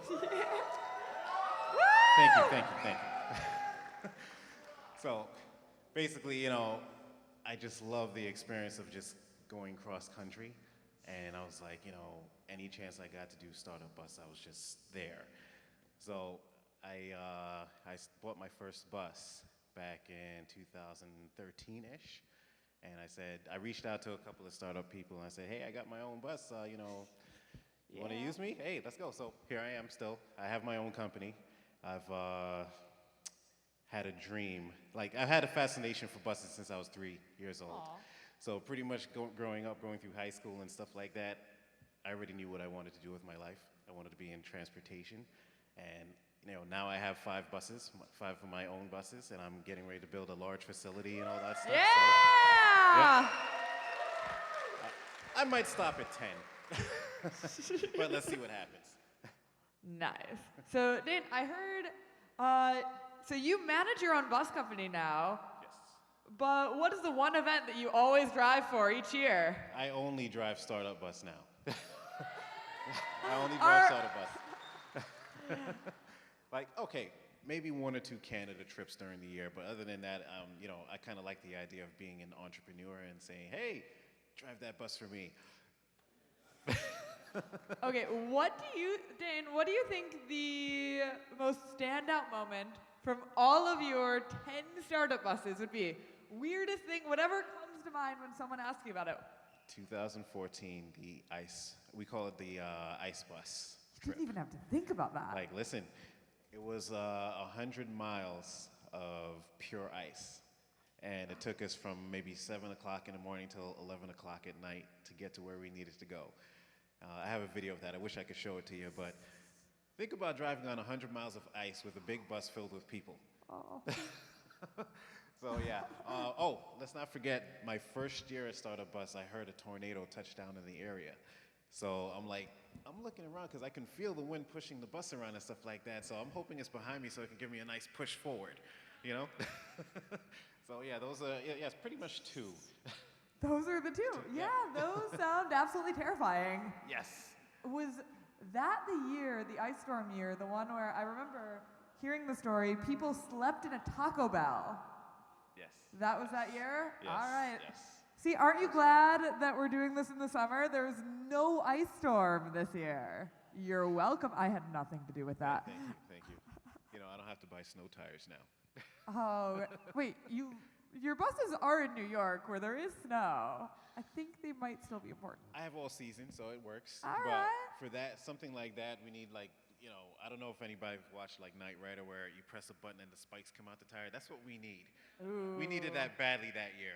That sounds so cool. Yeah. I just kind of want those for my day-to-day life. I mean, I don't have a car, but I want those tires now.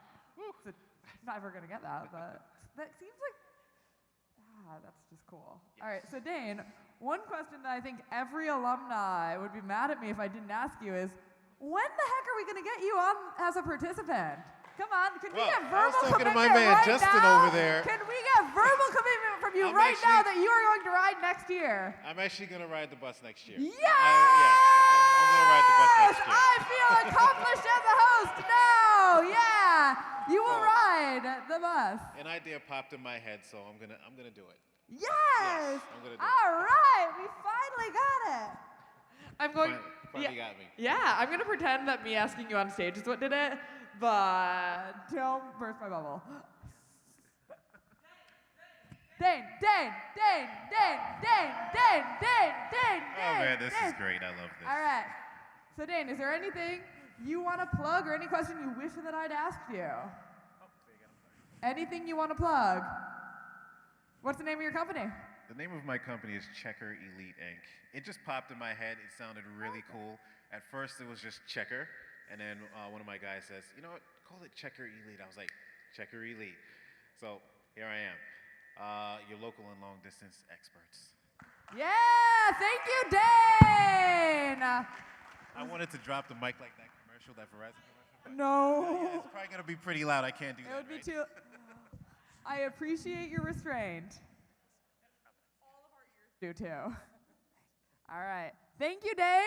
Next up, we're going to hear from Mitch Neff on building communities. All right, Mitch Neff is coming down. Yeah, if you want. Yeah. Thank you. All right. And Mitch Neff, here he is. You walked on right in time. I was going to tell a terrible joke, so that's way better. I think I have about 5 minutes, right? Is that what you guys said? Okay. I wanted to say a couple words, and usually if you've ever done StartupBus before, or actually if you haven't, my name is Mitch Neff. I am somewhat retired from StartupBus. I keep trying to be fully retired, but nobody ever lets that happen. Was that Justin? No, that doesn't even count, dude. But so my role here, I came on as a buspreneur in 2011, and I had a bunch of different roles in the organization, running marketing and on up to being the executive director for years and years. So it's always encouraging every year when I get to come back and still be a part of this community and still get to see everything that everybody has spent 72 hours designing and building and launching. The coolest part about it is I know something that you guys who are here for the first time don't know. And I know what you're in for the coming years of your life with the community that is formed around StartupBus. One of the biggest things that we do as an organization has nothing to do with launching apps on a bus. It has nothing to do with, going out and getting a little faced on Bourbon Street tonight. It has to do with what happens the other 360 days of the year that StartupBus isn't rolling. And that happens back in your communities, right? So back in Tampa, Florida, in New York City, in San Francisco, or the greater Silicon Valley area, that's where the community gets built. So I got on the bus with basic strangers. I don't think I actually knew but like 2 or 3 people on my bus when I first stepped onto it. I got to a train platform to get down to Miami to get on the bus. Greg was there, and it was Greg and Susie and Jesse and Ruben and Schwagler was there. I mean, there were so many people that showed up on that train platform that day that I didn't know that have become integral parts of my life. And not just as friends, but as business associates, as alternating mentors and mentees at different times on different subjects. They've become kind of the essence of much of what my professional life has become. And I kind of owe all that to StartupBus. If I hadn't shown up on that train platform that morning, sure, I may have met Greg, but it wouldn't have been under the same circumstances. We wouldn't have had the same shared experience of going through the bus together. And I often joke that our core competency as an organization is kidnapping all you people and having you love us for it. And our key competency is inducing Stockholm Syndrome. That actually is somewhat true. After we get home from the bus, like there's a bit of a hangover, right? There's been a lot of emotional ups and downs. You've been more tired in your life than you've ever been. You've been happier and sadder and more angry in the last 72 hours than you've probably been in a really, really, really long time. And those emotions, like those actually do create bonding experiences with the people around you. The difference is, in this organization and this competition, the people that are around you are insanely talented and hyper-connected people. And that's when really, really, really cool shit happens.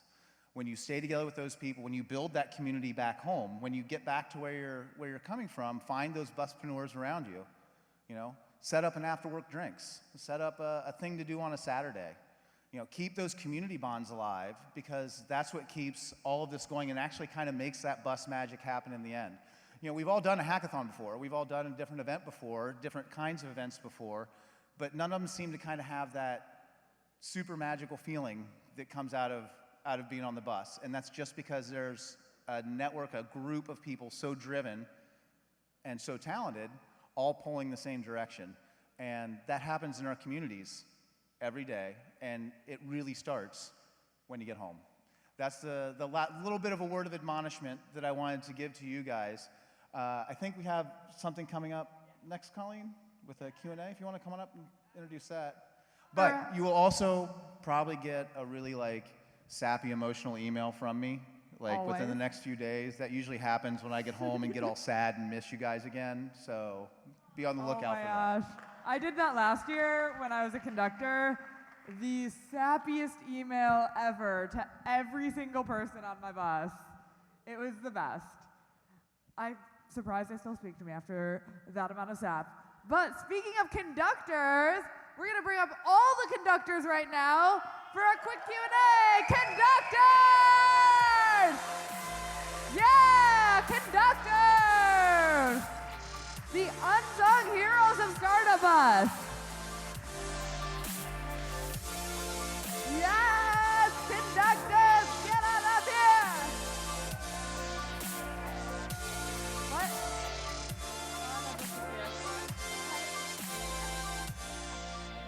All right. Here, can someone grab that? What's up, Colleen? It's really bright. It is very bright. Like your future.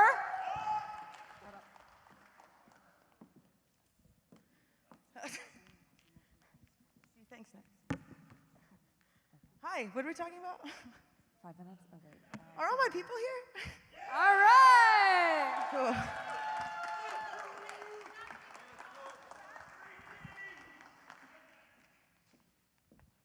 So, I was just informed we're going to have to keep this to 5 minutes. So, first of all, I'd like anyone here who had a bus breakdown? Raise your hand. All right, you three get to speak first. You're like stepping out of the line? Yeah. We're just going to step out the line, say yes, yes, no. Yes. All right. Akira, you're holding the mic. How would you describe conducting in one sentence? Oh no. She just turns around, sad.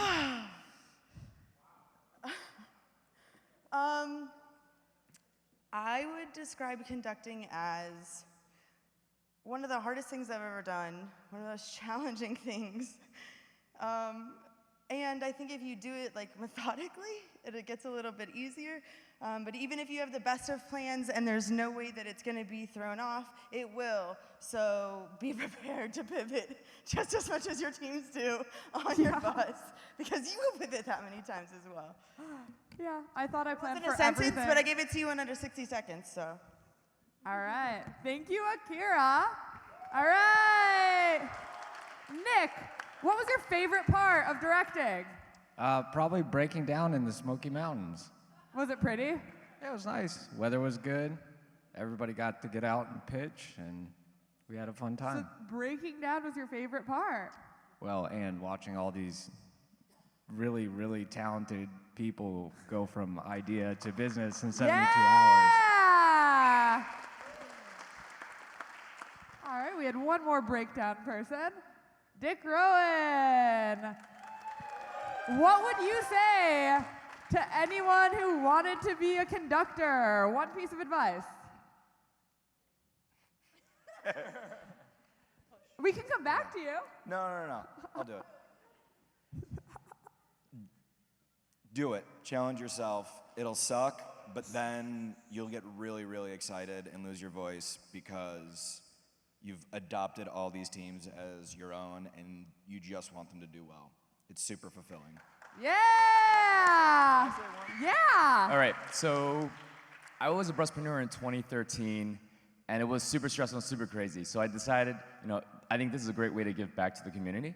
But for me, having the buspreneurs come up the very first time and have them pitch themselves in 60 seconds, everybody was extremely nervous and they didn't really know how to talk about themselves. And for me, to have those teams come up like healthy pups and present at the finals the way they did and see how they progressed along the way, for me as a conductor, it was so rewarding just to see the progress and the improvements that they've made. And I could tell that moving forward, that they're going to be amazing at whatever they do. All right. Now over here, you look ready. What's one thing you want to say to everyone on your bus? Hi everyone, my name is Mominatu. My name is Mominatu Barry, and I'm a software engineer and self-taught neurologist. One thing that I would want to say for ABP is that we built a strong-knit community within 3-4 days, but like a lot of the journeys and stops that we went through just made us stronger, and the perseverance, and I'm thankful for everything that has went on, and grateful, and thank you all as conductors. And yes, I'll just pass it along to my peer because we were on the same bus. Yeah. Say anything? What would you like for me to speak upon? Ooh, what would you like to speak on? I was just informed we actually... Oh, okay, how much time we got? And we actually just got an extension. Ooh, y'all in for we a got an treat. extension. You're You're so in for a popular, we treat. want to talk to you more. All right. Okay, just kidding. My name is Brandy Kennard. I'm from Charlotte, North Carolina, and this is my second time being a part of StartupBus with Mo. So I love this so much to be here with her. So what do I want to say? This was just a phenomenal experience for me, and I feel like I was able to learn from it and also teach as well and help facilitate and make this a great year for our bus, Advancing Black Pathways. So yes, can I get a chant? Yeah. Yeah. ABP. ABP. ABP. ABP. Yes, thank you, lovelies. Thank you. All right. Who wants to go next? All right. Hi. Hey, Angel. Angel and I first Roast met. me. Sorry? Roast me. Oh, no, Oh, I'm I don't want to roast you. You can but we first met on the same bus. Oh, yeah, 2017. 2017. Do you remember that? Do you remember the bumpy but beautiful ride? Oh, I remember that. Actually, AJ, step on up. Come on, you know your name. AJ was our conductor for that year. He was year. one of our conductors. Yeah, AJ. AJ, yeah, so, do you remember that ride? Say again? You remember the ride? Oh, I remember. Oh, you don't forget your startup You bus do ride. not. You try. You keep going. You sometimes try. You think you're gonna try to forget that. But, Angel, my question for you, and actually I'm gonna make this a question for both of you. It's been 2 years since that ride. One piece of advice that you've learned in the past 2 years. The one piece of advice that I've learned in the past 3 years is the idea is important, the people are more important. All right, I like that. The team matters more than anything. I think the most important thing that I've learned and I've tried to share is understanding how adversity can shape you and how problems are there for you to learn how to solve them. And when you learn how to solve a problem, you can actually share that with somebody else and make sure they don't go through the same problem in the future. And that's like just a really powerful thing and thought process so that we're all collectively trying to solve problems and share the solutions with each other. All right, now AJ, I realized something. For the past 2 years, your bus has been the winner. How you feeling? It's not really about the win. I always tell everybody when you get off the bus to New Orleans, it's about the people that you built the company with. And the idea is to get off of the bus and think about your future. And when you, once again, share your problems with the people on the bus because these are your best friends in the world now. All right. Yeah. Okay, who should my next victim be? Anyone? Anyone? They just came.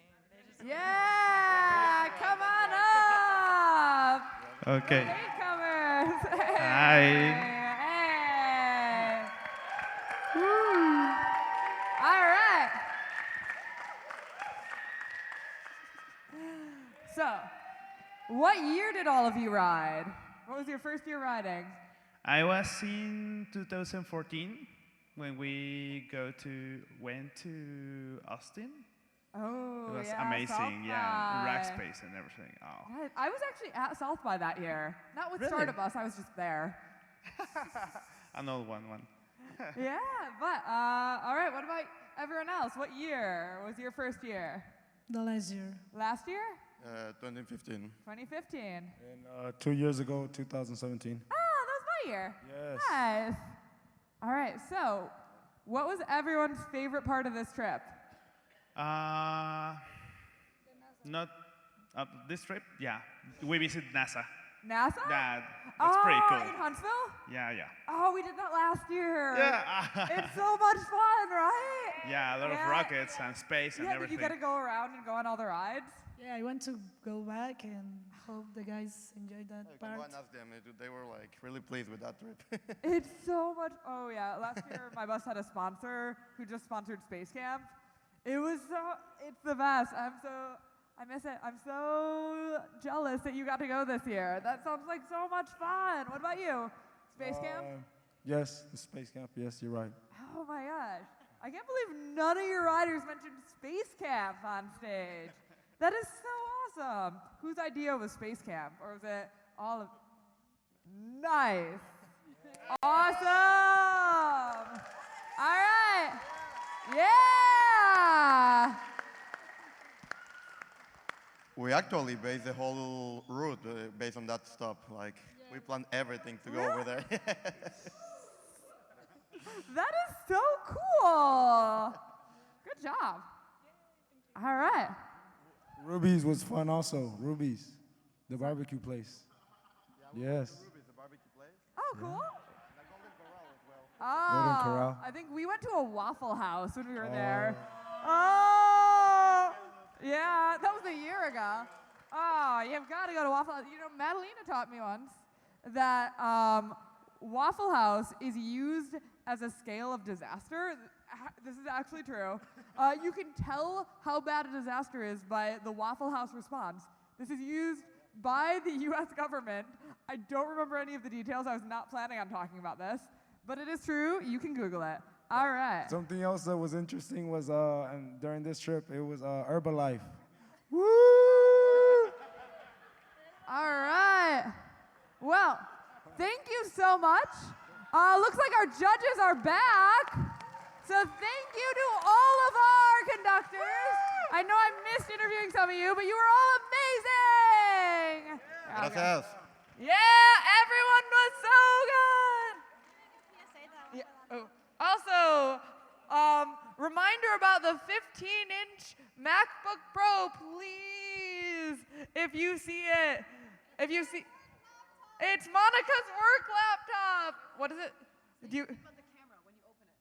Oh yeah, if you open the laptop, it should say Chainalysis on a little webcam sticker. Yeah. What's up? Wait, what are you? We're doing a photo? Who said photo? I can't hear from here. Are we doing a photo or? I thought. I don't have it set We're up. gonna do that after. We'll do it after. All right. So everyone off. Everyone off. Everyone off. Everyone off. Everyone off. Thanks, JP Morgan Chase. You're awesome. All right. Let's bring our judges back. All right, it has been a great judging process, and I would like to express our great gratitude to our judges today, our all-star lineup judges. Let's welcome everybody on stage again. Melinda Adler. Yeah.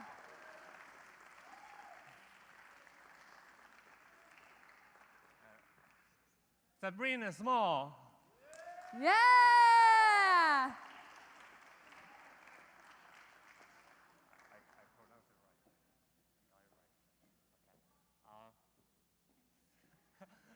All right. Yulili Onofakuri.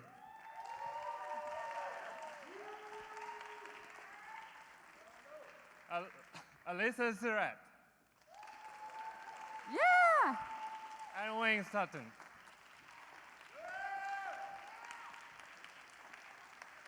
So, first of all, I believe we have an honorable mention, do we? Yeah, we do the honorable mention and then 3 winners. So we're going to announce the honorable mention, and then we'll announce the top 3 teams. So we're not going to say who the winner is, the top 3.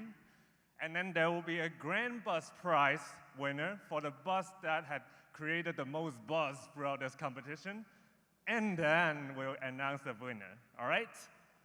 Are we ready? All right, I'll hand back the mic. I'll do that. All right, and really quick, I want a huge round of applause for our fantastic directors, Madalena Mack and Colleen Wong. They made this happen. Yeah. All right. I know this is a cliche, but seriously, you all are winners because you are here. And the honorable mention is a company who, some of us, and I felt like it was good for the world, and we need more companies like this, and that is Healthy Pups. Healthy Pups, honorable mention. Yay, Healthy Pups. All right. Okay, so the first of the final 3 is this particular company. There's no places. No place. It's a 3-way tie. But I want to say this particularly about this company. It's important to remember the importance of supporting one another in what you're doing. We can all start a business, we can all be great, right? Without looking behind and seeing who you're pulling with you, then it's kind of for nothing, right? So I want to first announce Small Street. Yes, Small Street in the big 3. Yeah.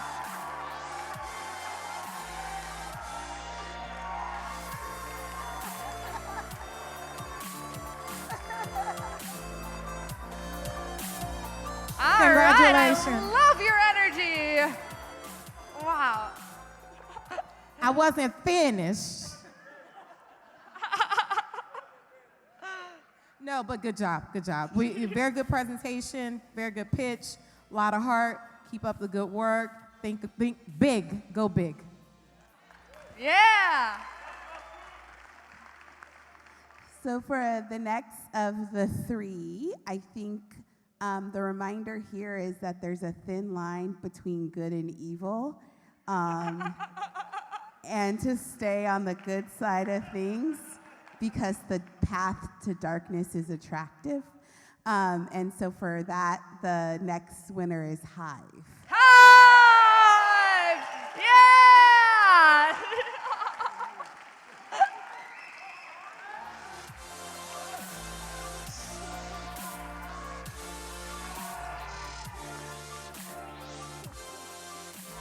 Seems like there's one more to go. There's one more without a sinister warning.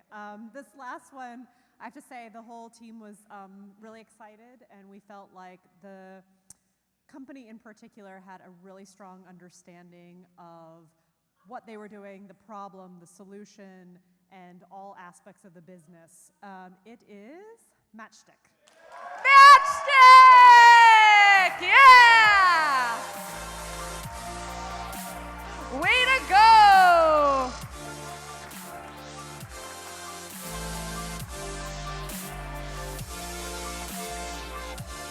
Can the top three please join the judges on stage? We're going to take some pictures.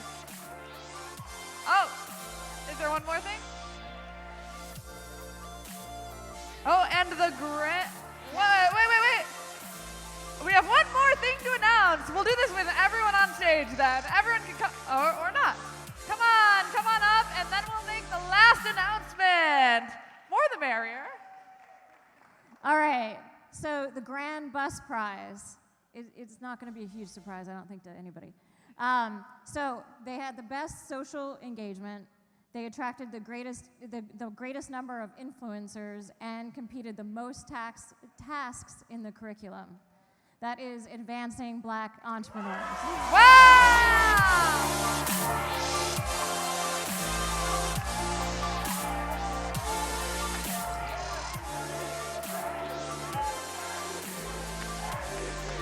ABP!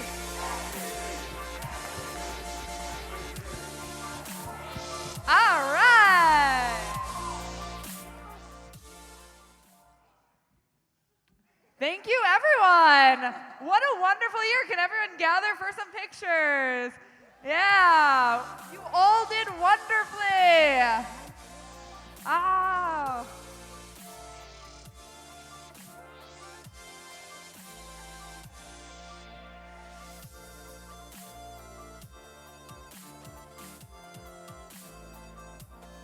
Two, three, StartupBus! All right. So great job, everybody. All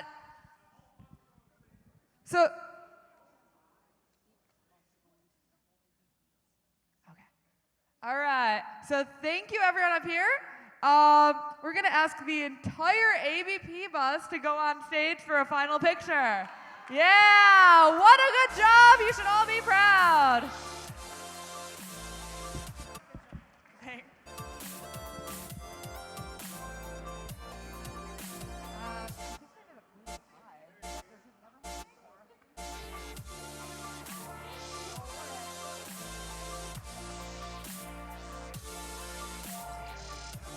Wait, what?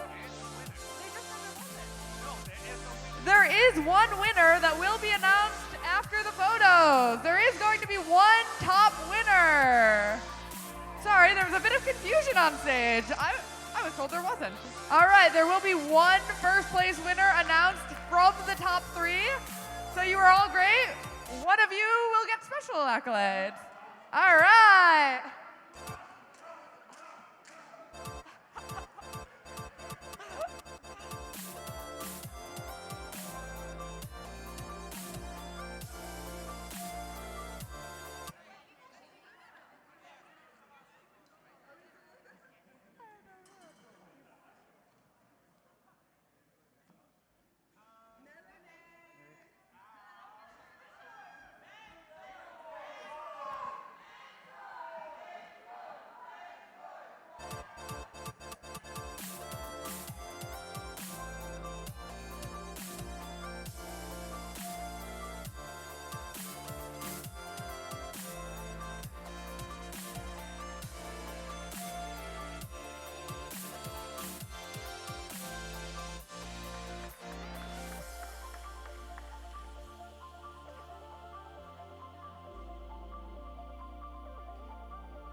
Catalina Mack, can you come to the stage, please?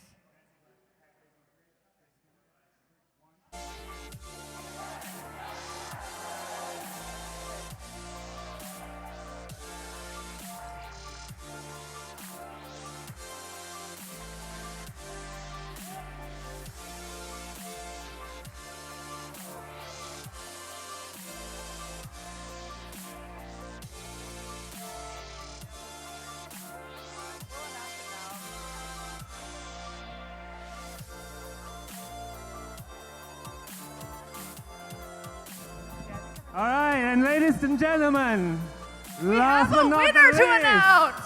Last but not the least, who is the winner of the 10th anniversary edition of StartupBus? This is the 10th time we've been traveling across the North American continent. All right. And this is very, very important to us. It has been 10 years. We've grown an alumni community to more than 2,000 people with $2.5 billion raised worldwide. with our alumni Whoa. club. All right. And I'd like to say one thing. There's a winner who was No. chosen, and I was told That's, from the judges that it was actually unanimous, the judges which is here? very rare. Yes, let's We do invite have the our judges here. Our keynote speaker, Melinda Avler and Wayne Sutter. Melinda, I don't know how to talk. I'm sorry. It's been a day. Melinda Epler, everyone. All right, Melinda, we've held them in suspense. So All let's right. do that for a little longer. How you doing? Good day? Good day, great day. Great. Great weather, a little warm. Yeah, they that's all not what hate me people are right here now. to talk about. All right. All right. So we were told that we just bring the top 3, but now but it was very clear. Every single one of us had the number 1 at the same, and that was drum roll. Come on, drum roll, drum roll, drum roll. Matchstick. Matchstick! Yes! Matchstick, get on up here! Get on up here, Matchstick! Great job!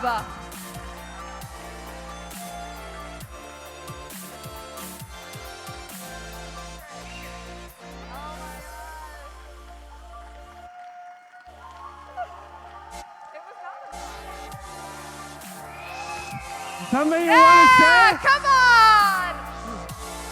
How are you feeling right now? Terrified. Oh, yeah, that sounds about right. Should we get a picture of just the winners first? Oh, yeah, get on up! I want a picture of everybody in this room! What a roll! Wow, Richard, nice. Get here! Get up here! Everybody up! Everybody up!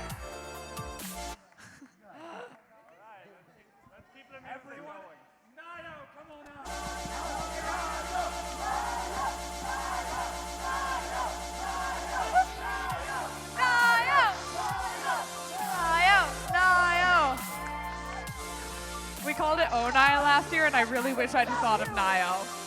My God.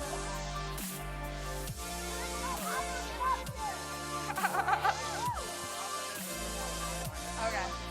All right. And after this, everyone gets up here for a group photo. All right, look at. Look at.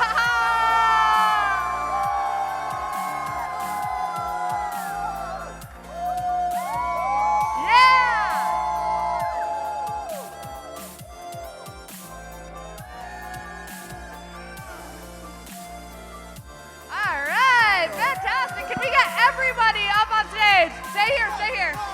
Stay on stage, and everyone else come up. We want a picture of everyone. Everyone on stage. Get on up here. If you were on a bus, you get on the stage. Yeah, we want to see a picture of everyone. What a great year. 10 whole startup buses, and people keep doing it. Yeah, get up here. Time for a big group photo. Everybody on stage. Everybody on stage. The entire StartupBus family on stage. Let's do it. Yeah, all the conductors, grab your banner. It's your victory trophy. Bus is one bus, to be honest. Like, you would not, it would not be a win without the whole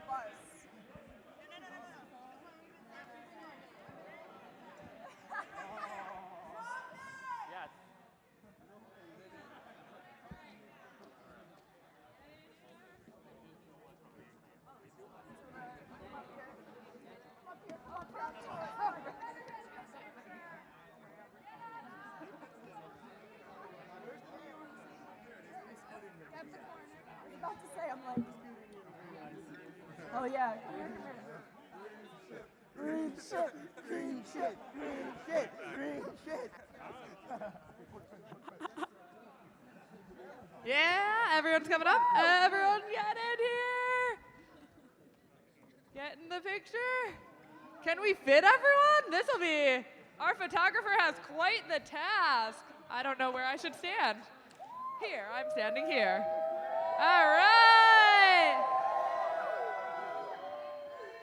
StartupBus!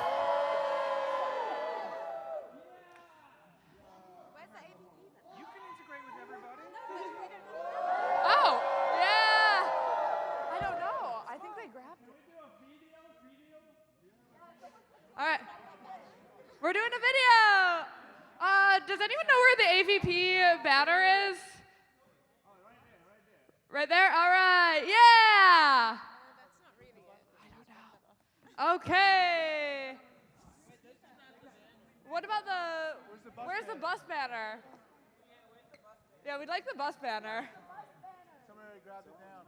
Oh, someone took it? All right.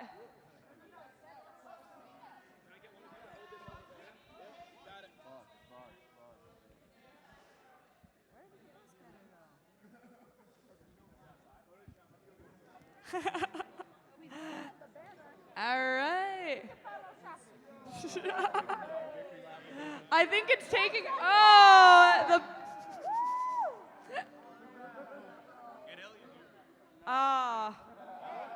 where is Ilya? Oh, there he is, sorry. I keep on forgetting I have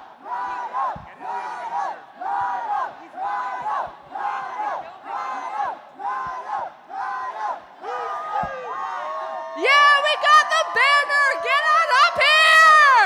Come on, get on up here!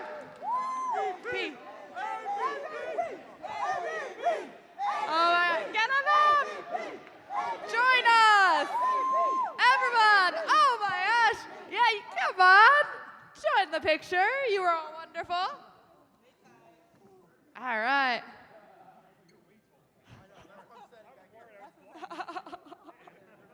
All right.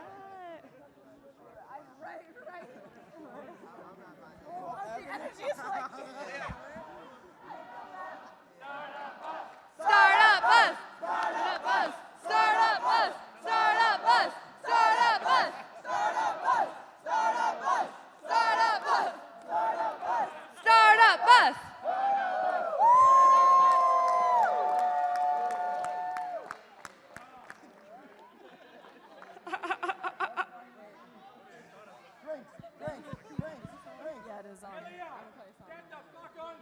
Yeah, Ilya, get up here!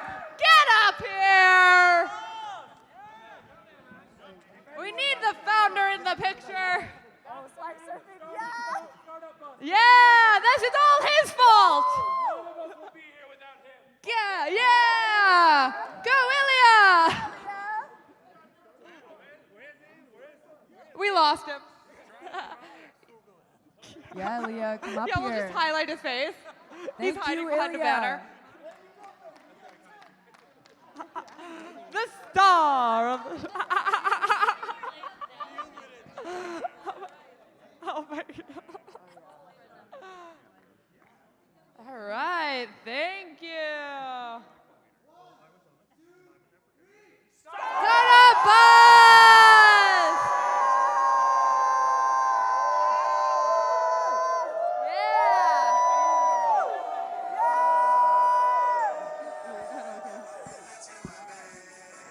All right.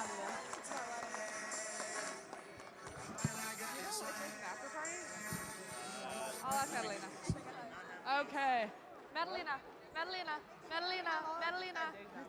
Hey, is there an after party I should know? We are at Cat's Thank- Meal. at Thank 8 you p.m. all for All attending right, StartupBus, after and party is at- have a nice day. Are those your pronouns?